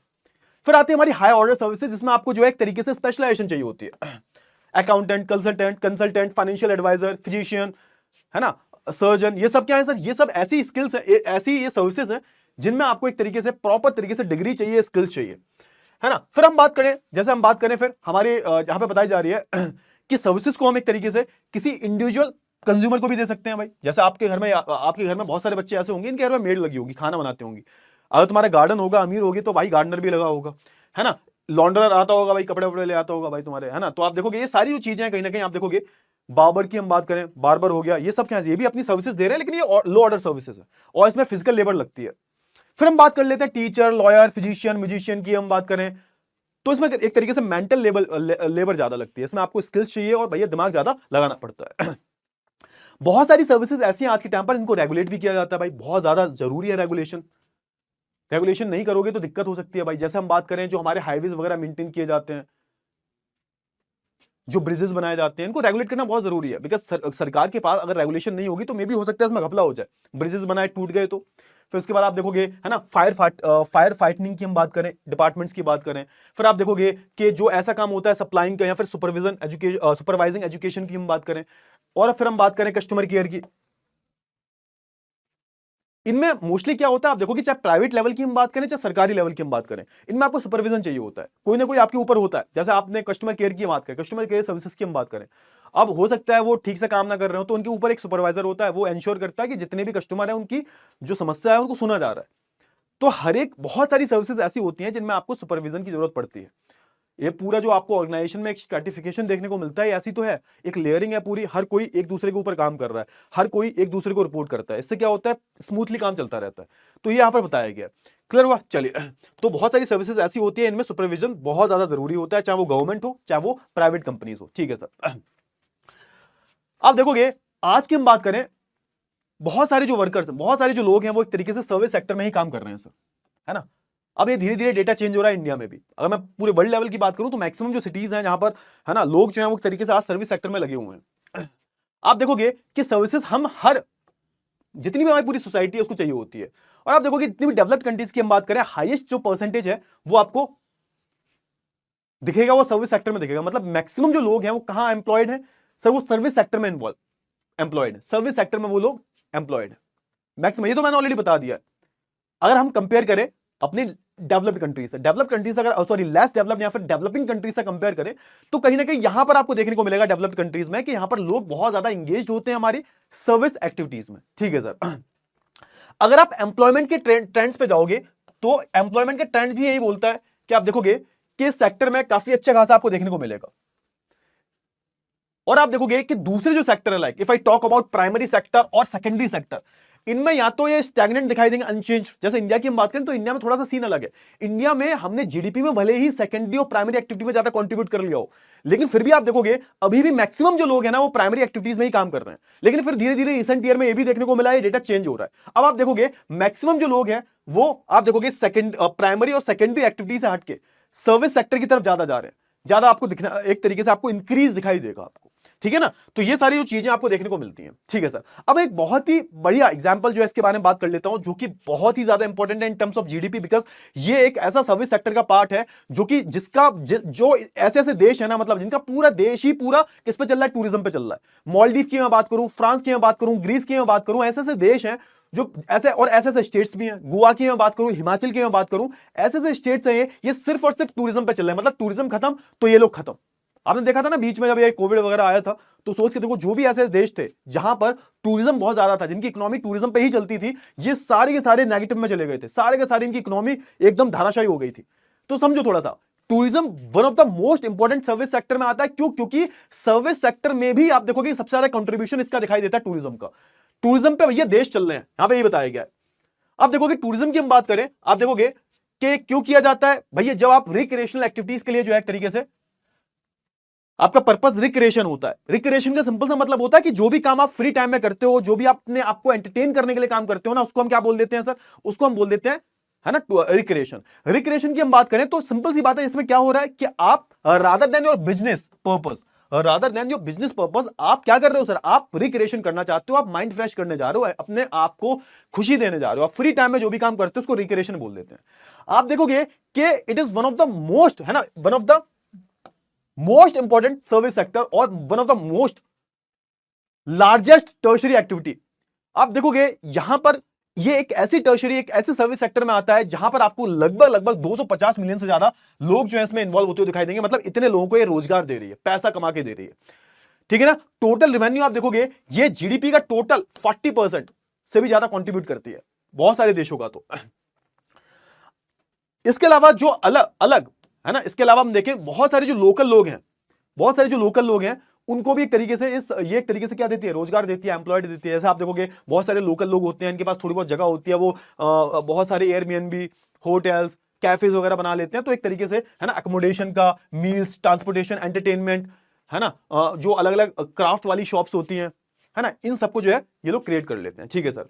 टूरिज्म की हम बात करें, आप देखोगे एक तरीके से क्या करता है टूरिज्म जो है एक तरीके से इंफ्रास्ट्रक्चर इंडस्ट्री को और ज्यादा क्या करता है, ग्रो करवाता है। यानी कि फॉस्टर का मतलब होता है एक तरीके से तेजी से ग्रो करता है, बढ़ा देता है, उसको बूस्ट कर देता है। किसको सर? इंफ्रास्ट्रक्चर इंडस्ट्री को। आप देखोगे ना जहां भी टूरिज्म बहुत ज्यादा होता है वहां पे आपको साफ सफाई देखने को मिलती है, सड़कें देखने को मिलती हैं, प्रॉपर इंफ्रास्ट्रक्चर देखने को मिलता है ना। वहां पे हर एक चीज आपको देखने को मिलेगी। क्यों? क्योंकि सरकार को भी पता होता है भाई कि यहाँ पे लोग बहुत ज्यादा आ रहे हैं, तो यहाँ पे यहाँ का इंफ्रास्ट्रक्चर अच्छा होना बहुत जरूरी है, एडमिनिस्ट्रेशन बहुत अच्छा होता है। आप सोच के देखो ये जितने भी टूरिस्ट प्लेस हैं यहाँ पर सेफ्टी बहुत रहती है, विमेन सेफ्टी बहुत रहती है, यहाँ पे मैक्सिमम आपको यही देखने को मिलता है। क्लियर हुआ ना? चलिए आप देखोगे टूरिज्म ने किसको फॉस्टर किया है, तो आप देखोगे हमारे पूरा इंफ्रास्ट्रक्चर इंडस्ट्री को, हाँ, रिटेल ट्रेडिंग को, क्राफ्ट इंडस्ट्री को, जिसको हम क्या बोलते हैं सर, जिसको हम एक नाम देते हैं, इसको हम बोलते हैं सोवेनिर। अच्छा, सोवेनिर क्या होता है? सोवेनिर कोई भी एक ऐसी चीज जो आप अपने पास एज अ मेमोरी की तरह रखते हो। जैसे आपने देखा था ना वो जो फ्रिज मैग्नेट्स आते हैं, जैसे आप कहीं जाते हो, I love Goa, I love Manali, I love Shimla, तो आप लेके आ जाते हो। तो बहुत सारा ऐसा क्राफ्ट का काम होता है जो आप खरीदते हो और एज अ मेमोरी अपने पास रखते हो कि भाई हाँ इस जगह पे गए थे हम 2 साल पहले, इस जगह पे गए थे, वो मेमोरी की तरह काम करता है। तो ये भी बहुत बड़ा मार्केट है, क्राफ्ट मार्केट, इसकी हम बात करें। अच्छा, बहुत सारी जगह ऐसी आप देखोगे टूरिज्म जो है एक तरीके से किस पर डिपेंड करता है, क्लाइमेट पे, सीजन पे, सीजनल होता है ना। आप देखोगे कि बहुत सारी जगह पर आप जैसे जाओगे यूरोप में, तो यूरोप में आप देखोगे यूरोप में कुछ ऐसे देखने को मिलता है तो आप देखोगे in some regions tourism is seasonal because the vacation period is depend on the favourable weather conditions. और वैकेशन उसी पे, वैकेशन जो तुम्हारी छुट्टी लेते हो तुम, जो छुट्टी मिलती है तुम्हें, वो डिपेंड ही किस पे करता है, वेदर कंडीशन पे। और आप देखोगे कुछ जगह ऐसी होती हैं जिनका आने का सीजन होता है। जैसे आप देखोगे जैसे मई जून जुलाई में आप देखोगे लोग पहाड़ों पर बहुत जाते हैं ठंड के चक्कर में। मेरी प्रेफरेंस ये है कि भाई मैं मानसून के टाइम पर जाता हूँ पहाड़ों पे। फिर आप देखते हो कि जनवरी के टाइम पे, सर्दियों के टाइम पे लोग बीचेस पे जाना पसंद करते हैं, बिकॉज आप देखोगे दिल्ली साइड में सर्दी बहुत ज्यादा पड़ती है, तो लोग कहाँ चले जाते हैं, गोवा वगैरह चले जाते हैं एक एक 2-2 हफ्ते की छुट्टी के लिए। तो कंप्लीटली किस पे डिपेंड करता है कि यहाँ पर सिंपल सी बात है, वेदर कंडीशन पे डिपेंड करता है। टूरिस्ट रीजन की हम बात करें तो आप देखोगे कि जैसे मैं थोड़ा सा बात कर लेता हूं बाहर की, तो आपने देखा होगा मेडिटेरियन कोस्ट के बारे में सुना होगा आपने, यानी कि मेडिटेरियन सी के आसपास का जो एरिया है, शायद मैं फोटो भी लाया हूँ, कोई बात नहीं, फोटो नहीं लाया, कोई बात नहीं। मेडिटेरियन सी तो आपने देखा होगा ना, रेड सी को क्रॉस करके जो पड़ता है हमारा मेडिटेरियन सी, उसकी अगर मैं बात करूं तो आप देखोगे यहां पर आपको आसपास की जो क्लाइमेट मिलेगी बहुत ज्यादा वार्म मिलेगी। क्योंकि क्यों वार्म मिलेगी? क्योंकि सिंपल सी बात है, यहाँ पे जो ओशियनिक करंट्स होते हैं, है ना, सी ब्रीजेस, लैंड ब्रीजेस वगैरह चलती हैं, तो आप देखोगे यहाँ की क्लाइमेटिक कंडीशन जनरली ऐसा होता है कि कोस्टल एरियाज की जो क्लाइमेटिक कंडीशन जो होती है ना, वो एक तरीके से बहुत ज्यादा स्टेबल रहती हैं। ठीक है, आपको कभी आपने सुनने में आया कि मुंबई में कभी बहुत ज्यादा सर्दी पड़ गई, बहुत ज्यादा गर्मी पड़ रही है? नहीं होता ऐसा। वहां पे मैक्सिमम जो एक तरीके से वार्म क्लाइमेट रहती है ना, एक तरीके से सनी पूरा सीजन, पूरा वेदर रहता है, वहां पे बारिश हो जाती है, कभी भी बारिश हो जाती है, तो आपको यहाँ पर ऐसे कुछ देखने को मिलता है। अब देखोगे, अब यहां पे क्या समझो, अब लोग जो है, बहुत सारे लोग मेडिटेरियन वाला जो पार्ट है इसके आसपास छुट्टियां मनाने आते हैं, क्योंकि आप देखोगे ऊपर वाला जो पूरा यूरोप है, जो हाई लैटिट्यूड पे आता है ना, वहां पे बहुत ठंड पड़ती है, तो ये लोग कहां जाते हैं? ये छुट्टियां मनाने इधर आ जाते हैं, मेडिटेरियन सी के आसपास का जो एरिया है, मेडिटेरियन कोस्ट का जो एरिया है, वहां पर आ जाते हैं। ऐसी आपको बहुत सारी जगह देखने को मिलेगी। इंडिया की हम बात करें तो इंडिया में आप देखोगे आपको प्रॉपर बहुत सारी डेस्टिनेशन देखने को मिल जाएंगी। जैसे आप देखोगे कि हमारा गोवा हो गया, पुडुचेरी हो गया, हिमाचल, ये सारी जगह आपको देखने को मिल जाएंगी, है ना। बहुत सारी जगह जो होती है वो विंटर स्पॉट्स बन जाती हैं। तो आप देखोगे विंटर्स में लोग, बहुत सारे लोग जो लोग होते हैं वो अपने प्रेफरेंस के अनुसार जो है माउंटेन्स पे आना पसंद करते हैं, है ना। बहुत सारे जो एक तरीके से आप देखोगे जिनको बहुत ज्यादा, है ना, सीनिक ब्यूटी चाहिए होती है, तो मानसून के टाइम पर भी जाते हैं। कुछ लोगों को नेशनल पार्क का, जानवरों को आप एकदम, कुछ लोग चाहते हैं कि भाई नेचर के पास बने रहे, नेचर के पास, नेचर को करीब से जो देखना चाहते हैं, वो लोग कहाँ जाते हैं भाई? वो लोग अलग अलग नेशनल पार्क में जाते हैं। कुछ लोगों को हिस्ट्री का बहुत शौक होता है, हिस्ट्री देखने का, हिस्ट्री समझने का, तो वो कहाँ जाते हैं सर? तो वो एक तरीके से अलग अलग जो हेरिटेज साइट्स जो होती है, कल्चरल एक्टिविटी जहाँ परफॉर्म की जाती है, वहां पर चले जाते हैं। तो ये सारी जो चीजें आपको देखने को मिलेंगी। क्लियर हुआ ना? चलिए फिर टूरिस्ट अट्रैक्शन की हम बात करें, देखो ये जो सारे पॉइंट्स हैं आपने कॉमन देखे होंगे। सिंपल सी बात है, यहाँ पर बस वही बात की जा रही है। आप देखो, मैं थोड़ा सा जल्दी पढ़ाऊंगा बिकॉज इतना लंबा खींचने का कोई मतलब नहीं है। क्लाइमेट की यहां पे बात की जा रही है, तो मैंने ऑलरेडी बता दिया आपको कि क्लाइमेटिक कंडीशंस बहुत डिपेंड करती है। मैंने आपको बताया यूरोप का एग्जांपल, यूरोप में जो ठंड जहां पड़ती है, वहां से ये लोग जो है मेडिटेरियन के आसपास का इलाका में आ जाते हैं, क्योंकि वहां पे सनी वेदर रहता है, तो वहां पे थोड़ा सा वार्म भी रहता है। ये डिपेंड करता है कि किसी भी जगह की कैसी क्लाइमेटिक कंडीशंस है, उस हिसाब से वहां पर आपको जो है एक तरीके से क्या देखने को मिलता है, एक तरीके से आपको वहां का क्राउड देखने को मिलता है। कुछ लोगों को जहां ठंड पड़ रही है तो वो हमेशा वार्म एरिया में जाने की कुछ सोचेंगे, जहां जो हमेशा ठंड पड़ती है। जहां ज्यादा गर्मी पड़ती है, वो जो लोग हैं वो पहाड़ों पे जाने की सोचेंगे जहां ज्यादा गर्मी पड़ रही है। तो आप देखोगे जून जुलाई की छुट्टी होती है तो बच्चे जो है ये पूरे जो फैमिली वाले जो होते हैं पहाड़ों पे चले जाते हैं, शिमला में, मनाली में, क्योंकि वहां पे कंपैरेटिवली एक तरीके से आप देखोगे टेम्परेचर जो होता है लो होता है ना, बाकी जगह बहुत हाई होता है। तो ये सारी चीजें आपको देखने को मिलती है। तो स्पेसिफिक क्लाइमेटिक कंडीशंस में आपको अलग अलग जगह पर अलग अलग जैसा क्राउड देखने को मिलेगा। लैंडस्केप बहुत मैटर करता है भाई, लैंडस्केप बहुत सारे लोगों को एक तरीके से हॉलिडे मनाने के लिए आप देखोगे अलग अलग लैंडस्केप चाहिए। किसी को कोई बीच पर्सन होता है, कोई माउंटेन पर्सन होता है, ठीक है ना, किसी को लेक्स बहुत पसंद होती है, तो उस हिसाब से जो है लोग जो है चल देते हैं। किसी को हिस्ट्री और आर्ट्स का बहुत ज्यादा शौक होता है ना, तो आप देखोगे हमारे देश में जो हमारा पूरा जो, आप जैसे हम्पी वाली साइड पे जाओगे, आप बहुत सारी जो हमारी साइड से जोधपुर, उदयपुर, जयपुर, यहां पर आपको मैक्सिमम जो क्राउड है वो किसका मिलेगा? फॉरेन टूरिस्ट का मिलेगा। क्लियर हुआ ना? ये सारी चीज हो गई। अच्छा, अब एक बहुत इंपॉर्टेंट चीज के बारे में बात कर लेता हूं, वेरी इंपॉर्टेंट, वेरी इंपॉर्टेंट। इसके बाद ज्यादा कुछ बचा नहीं है, इसके बाद फिर हमारे क्वेंटिनरी क्वेनरी एक्टिविटी आ जाएगा। समझो थोड़ा सा, अगर मेडिकल सर्विसेज की बात करूं तो एक तरीके से इंडिया और बहुत सारे जो डेवलपिंग कंट्रीज है ना, यहां पर आपको एक चीज कॉमन दिखाई देगी। सर क्या दिखाई देगा? यहां पर आपको मेडिकल टूरिज्म बहुत दिखाई देगा। अब समझो, यहां पे एक डेटा दिया गया है, कम से कम आप देखोगे ये 2005 का डेटा है, 55,000 से ज्यादा जो पेशेंट्स है वो यूएसए से इंडिया आए अपना ऑपरेशन, अपना एक तरीके से क्या करवाने के लिए? सर्जरी करवाने के लिए। इंडिया में क्या होता है? इंडिया में इलाज बहुत सस्ता होता है। जिस काम के इंडिया में अगर लाख रुपए लग रहे हैं, तो बाहर 50 लाख मान लो तुम, 20 लाख मान लो तुम, इतना डिफरेंस आ जाता है। हर कोई बाहर का इलाज अफोर्ड नहीं कर सकता। आप देखोगे 55,000 का डेटा बहुत कम है, बिकॉज लैक्स ऑफ सर्जरीज जो है वो यूएसए में परफॉर्म की जाती है साल में, लैक्स ऑफ लैक्स, है ना। लेकिन इंडिया में फिर भी कम है। लेकिन अभी का आप देखोगे ना परफॉर्मेंस हमारा बहुत ही बेटर परफॉर्मेंस है, क्योंकि इंडिया के जो डॉक्टर्स है ना, Indian doctors are one of the best doctors in the world, ऐसा बोला जाता है। तो कहीं ना कहीं जब बाहर के लोग आते हैं हमारे देश में तो पैसा खर्च करते हैं, कहीं ना कहीं हमारी इकोनॉमी ही ग्रो होती है। और इंडिया के अलावा आप थाईलैंड की हम बात करें, सिंगापुर की हम बात करें, मलेशिया की हम बात करें, तो यहां पर भी आपको अच्छा खासा मेडिकल टूरिज्म देखने को मिल जाता है। इसका सिंपल सा मतलब क्या? सिंपल सा मतलब ये है कि हमारे यहां पर थोड़ा सा मेडिकल, है ना, सस्ता बहुत ज्यादा है, और अच्छा है और सस्ता है। क्लियर? इसके अलावा आप देखोगे कि हम मेडिकल आउटसोर्सिंग भी करते हैं एक तरीके से। आउटसोर्सिंग का मतलब क्या होता है?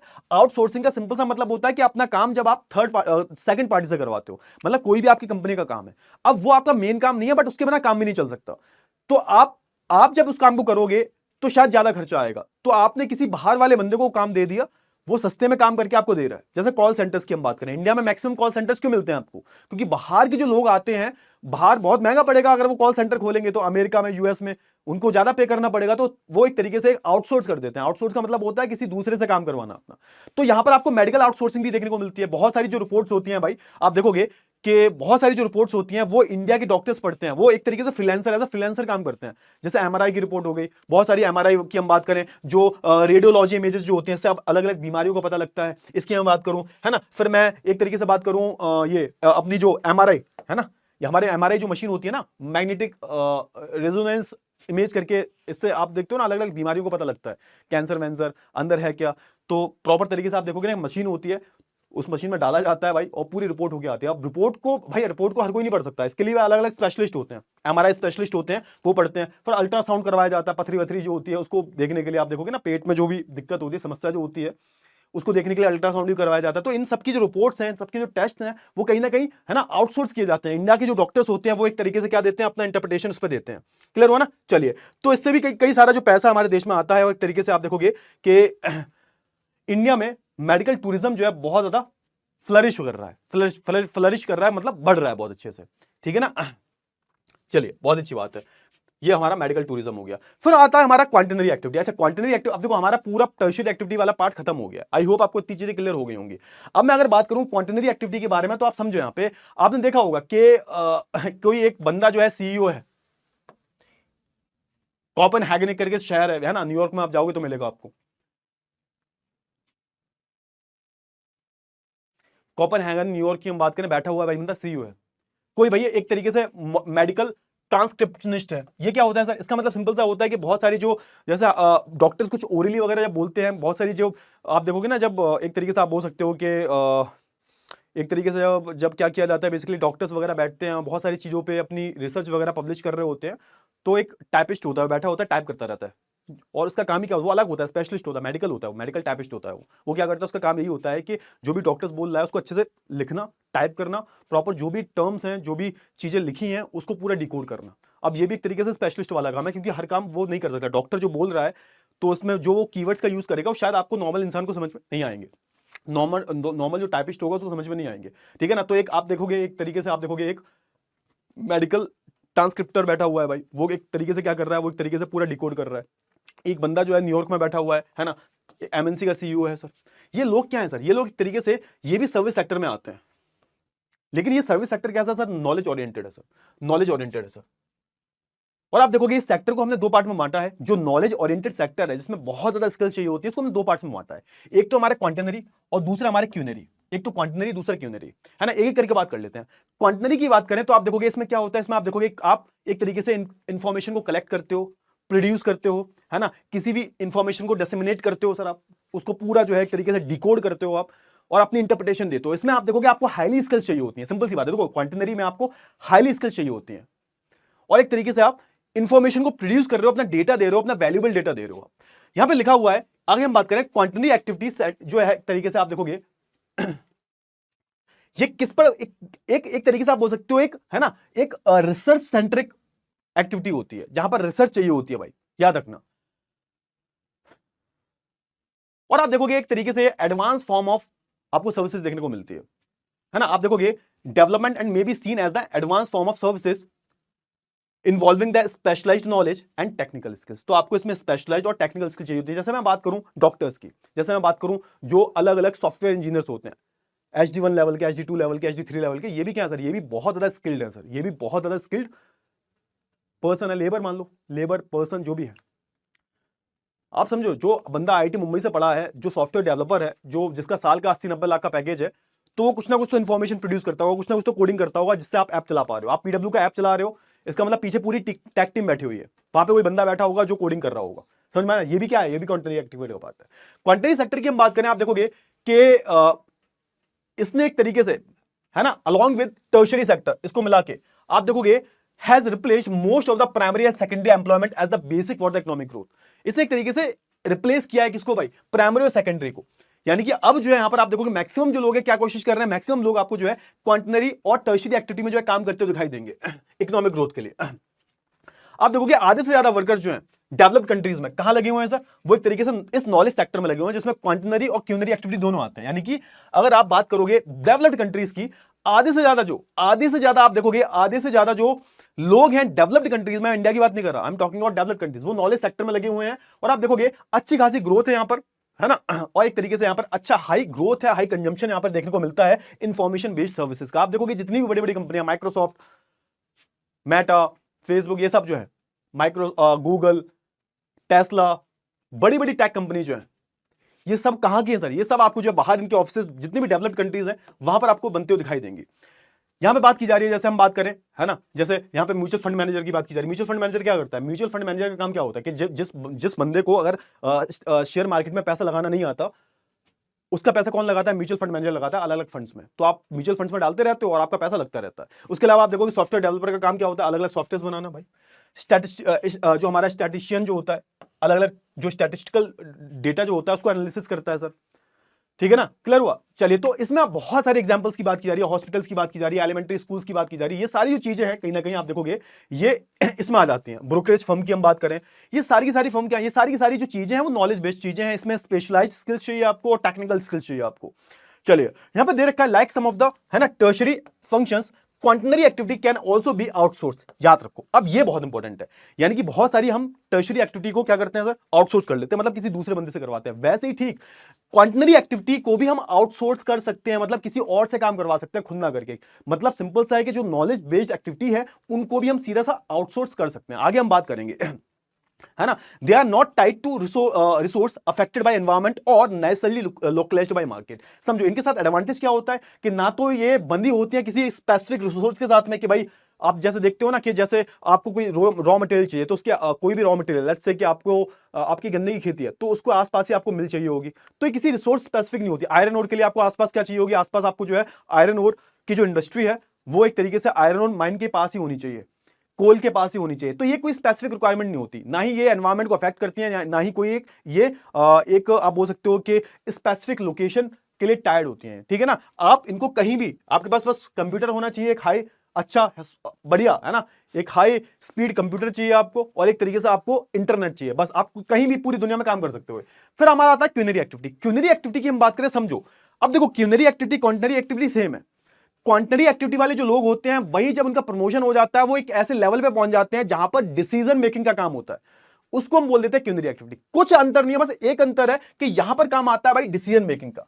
मे भी हो सकता है आप एक सॉफ्टवेयर डेवलपर हो तो आप क्वांटनरी एक्टिविटी में आए, लेकिन आपका जो मैनेजर है वो जो डिसाइड कर रहा है कि भाई ऐप पर ये ऐसा ऐसा दिखेगा, ये चेंजेस करते हैं ऐप में तो और ज्यादा ऑडियंस आएगी, तो जो डिसीजन मेकिंग वाला जो काम होता है ना वो होता है हमारा क्यूनरी एक्टिविटी का, है ना। एक तरीके से एक डिसीजन मेकर होते हैं, पॉलिसी मेकर होते हैं, आप बोल सकते हो हमारे जो एमपी एमएलए जो एग्जीक्यूटिव जो हैं ये भी एक तरीके से क्यूनरी एक्टिविटी में आते हैं। जो हमारे आईएएस ऑफिसर आईपीएस ऑफिसर्स हैं ये भी एक तरीके से क्यूनरी एक्टिविटी में आते हैं, है ना। थोड़ा सा देखो ज्यादा अंतर नहीं होता, लिखा हुआ ना subtly different from the knowledge industry, है ना। आप देखोगे सेम ही है, बस यहां पर डिसीजन मेकिंग वाला जो काम है आपको देखने को मिलता है। क्लियर हुआ ना? चलिए, यहां पर भी वही हो रहा है भाई, आपको यहां पे एक तरीके से इंफॉर्मेशन का क्रिएशन रीअरेंजमेंट देखने को मिलता है, डेटा का इंटरप्रिटेशन देखने को मिलता है आपको, नए नए और नए आइडियाज जो होते हैं और जो एग्जिस्टिंग आइडिया है, जो न्यू आइडियाज हैं उन पर काम किया जाता है, डेटा को इंटरप्रिटेट किया जाता है।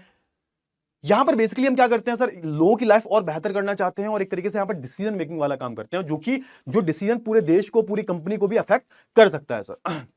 और याद रखना इसको हम, है ना, कई बारी गोल्ड कॉलर प्रोफेशंस में भी काउंट करते हैं सर।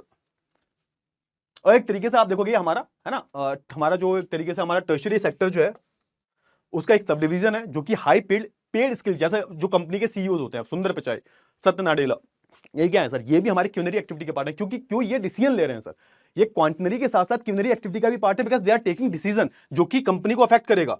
समझ में आया? तो ये यहां पर लिखा हुआ है।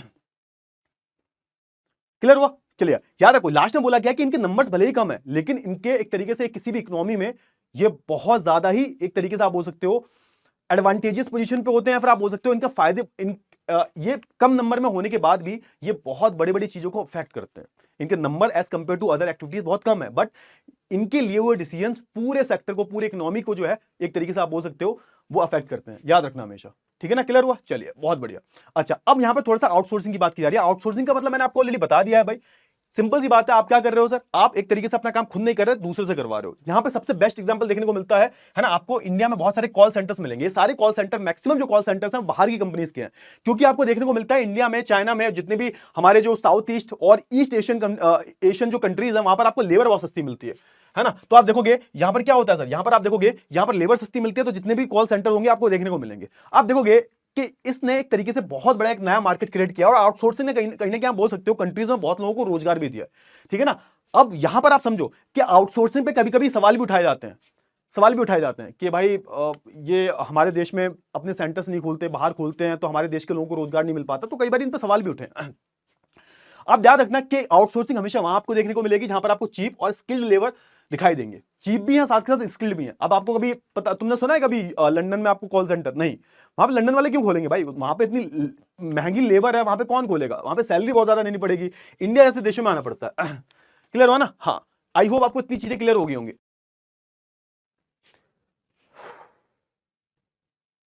अच्छा, इससे एक फायदा और मिला है, क्योंकि उस कंट्री में ही वर्क अवेलेबल है, आउटसोर्सिंग हो रही है भाई, तो होगा ये कि एक तरीके से जो आउट माइग्रेशन जो होता है उस पर भी कंट्रोल आ जाता है। मतलब बहुत सारे जो लोग होते हैं देश छोड़ के चले जाते हैं, अब उनको देश छोड़ने की जरूरत भी नहीं है, और ये जो नंबर है बहुत ज्यादा कम आ गया है।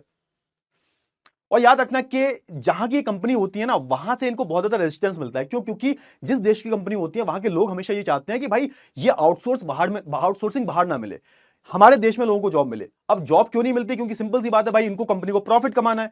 अब जो अपने देश में अगर वो एक तरीके से कॉल सेंटर या कुछ भी खोलेंगे तो खर्चा बहुत ज्यादा आएगा, तो ये अपने देश में नहीं खोलते, हमेशा उस देश में खोलते हैं जहां पे लेबर बहुत चीप होती है। चलिए, the comparative advantage is the main reason for the continuing the outsourcing. Simple सी बात है, कंपेरेटिव एडवांटेज का मतलब क्या है यहां पर, कि अगर आप कंपेयर करोगे अदर कंट्रीज से, तो यहां पर जहां आउटसोर्सिंग हो रही है वहां आउटसोर्सिंग कराना बहुत ज्यादा फायदेमंद है, प्रॉफिट मेकिंग है सर। और क्लियर हुआ? देखो, ये तो हो गई आउटसोर्सिंग। यहां पर आप देखोगे आपको उतनी ज्यादा नॉलेज नहीं चाहिए। फिर आता है हमारा केपीओ, है ना, बीपीओ होता है। एक तो हमारा बीपीओ हो गया, बिजनेस प्रोसेस आउटसोर्सिंग। उसमें उसमें मैंने आपको बता दिया, कॉल सेंटर्स वगैरह जो होते हैं, अच्छे बेस्ट एग्जांपल है बीपीओ के। इसमें बहुत ज्यादा स्किल्स नहीं चाहिए होती, बस बोलना आना चाहिए। फिर आता है हमारा केपीओ, नॉलेज प्रोसेस आउटसोर्सिंग। इसकी हम बात करें तो आप देखोगे नॉलेज प्रोसेस आउटसोर्सिंग की बात करें या फिर होम शोरिंग की। अच्छा, होम शोरिंग का मतलब क्या होता है? होम शोरिंग का सिंपल सा मतलब होता है कि जो कंपनीज है वो घर से ही काम करवाती हैं, वो नहीं चाहती कि एम्प्लॉय हमारा यहां पर आए, खर्चा बढ़ाए। जब बहुत सारे एम्प्लॉयज घर से काम करेंगे तो आपका ऑफिस का खर्चा बच जाएगा, तो इसको हम बोलते हैं होम शोरिंग। जे कि जहां एम्प्लॉय काम कर रहा है अपने होम से, अपने घर से ही काम करता रहे, वर्क फ्रॉम होम की बात की जा रही है।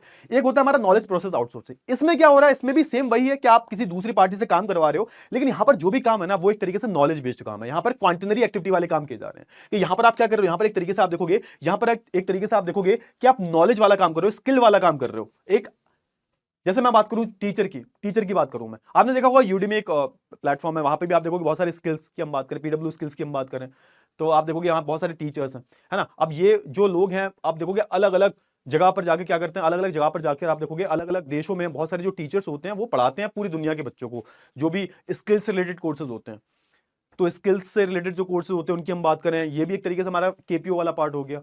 हो सकता है कि बहुत सारे कोई सॉफ्टवेयर डेवलपमेंट की बात हो तो ये भी फ्रीलांसिंग कर सकते हो। आपको सॉफ्टवेयर बनवाना है, आपको वेबसाइट बनवानी है, तो आपने फ्रीलांसिंग करा दी, किसी दूसरी पार्टी को अपना काम दे दिया कि भाई तुमने यूट्यूब का काम कर रहे हो, तुमने दूसरी पार्टी को दे दिया कि ठीक है तुम हमारा यूट्यूब संभालोगे। तो ये सारी चीजें जो आपको देखने को मिल जाती हैं। It is information driven knowledge outsourcing. तो एक तरीके से यहाँ पर इंफॉर्मेशन चाहिए होती है, एक तरीके से आप देखोगे आपको कोई ना कोई क्या चाहिए होता है, आपको कोई ना कोई एक तरीके से स्किल्स होनी जरूरी है। और कहीं ना कहीं केपीओ ने भी एडिशनल बिजनेस अपॉर्चुनिटीज को क्रिएट किया है ना। जैसे केपीओस की हम बात करें तो बहुत सारी चीजें होती हैं, रिसर्च एंड डेवलपमेंट आ जाता है इसमें, इसको तुम आउटसोर्स कर रहे हो। ई लर्निंग की हम बात करें, जैसे आप घर बैठे आप पूरी दुनिया में कोई भी क्रिएटर है उससे आप पढ़ सकते हो, उससे आप स्किल्स गेन कर सकते हो। बिजनेस रिसर्च की हम बात करें, इंटेलेक्चुअल प्रॉपर्टी रिसर्च की हम बात करें, लीगल प्रोफेशन की हम बात करें, है ना, बैंकिंग की हम बात करें, सारा का सारा केपीओ का पार्ट है। ये भी आज के टाइम पर आउटसोर्स करवाया जा रहा है। लास्ट टॉपिक बचा हुआ है भाई, ये है हमारा डिजिटल डिवाइड। डिजिटल डिवाइड की हम बात करें तो आप देखोगे आज जो दुनिया पूरी तरह से डिजिटली कनेक्टेड है ना, जो भी आप देखते हो ना कि भाई ये लोग जो है इंटरनेट है, इनके पास फोन है, जो भी डिजिटल वर्ल्ड है उससे हम कनेक्ट हैं, जो भी डिजिटल फायदे हैं वो सब लोगों को मिल रहे हैं। तो इसमें भी आपको बहुत ज्यादा क्या देखते हैं, बहुत ज्यादा डिवीजन देखने को मिलता है कि भाई जो डेवलप्ड कंट्रीज हैं उनके पास तो आपको प्रॉपर एक तरीके से डिजिटल इंफ्रास्ट्रक्चर देखने को मिलता है। ऑन दी अदर हैंड जो डेवलपिंग कंट्रीज है उनका इंफ्रास्ट्रक्चर इतना स्ट्रांग नहीं होता।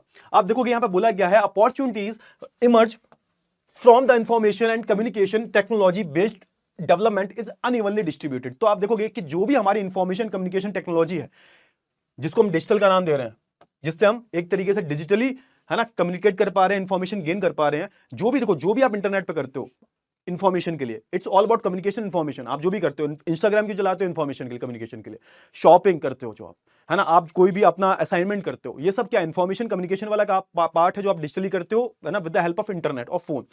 ये हर किसी के पास अवेलेबल नहीं है, या फिर आप बोल सकते हो ये अनइवनली डिस्ट्रीब्यूटेड है, मतलब हर जगह आपको ये सेम एफिशिएंट इंफ्रास्ट्रक्चर नहीं मिलेगा। पूरी ग्लोबली अगर आप देखो, है ना, आप देखोगे there are wide ranging economic, political and social differences among the countries. तो आप देखोगे जैसे जैसे हर देश में आपको अलग अलग सोशल लेवल पे, पॉलिटिकल लेवल पे, इकोनॉमिक लेवल पर डिफरेंसेस दिखते हैं, और आप देखोगे वैसे ही आप देखोगे डिजिटल लेवल पर भी आपको काफी डिफरेंसेस दिखते हैं। How quickly country can provide the ICT, है ना, access and benefit to its citizen is the decision factor. अब यहां पे कोई भी देश अपना ये जो अपना इंफॉर्मेशन, कम्युनिकेशन एंड टेक्नोलॉजी वाला जो पार्ट है कैसे एक्सेस करवा सकती है, उसका बेनिफिट कैसे दे सकती है, वो एक तरीके से डिसाइडिंग फैक्टर क्या होता है भाई, समझो यहां पे कि ये सारे, ये हमारे, है ना, आप देखोगे ना, इकोनॉमिक, पॉलिटिकल, सोशल डिफरेंसेस, ये बहुत सारे फैक्टर्स होते हैं, ये डिसाइडिंग फैक्टर्स होते हैं बेसिकली। यहां पे बोला जा रहा है, अगर यहां पे आप पूरा स्टेटमेंट पढ़ोगे कि there are wide ranges economic, political and social differences among the countries, how quickly countries can provide the ICT access and benefit to its citizen is the deciding factor.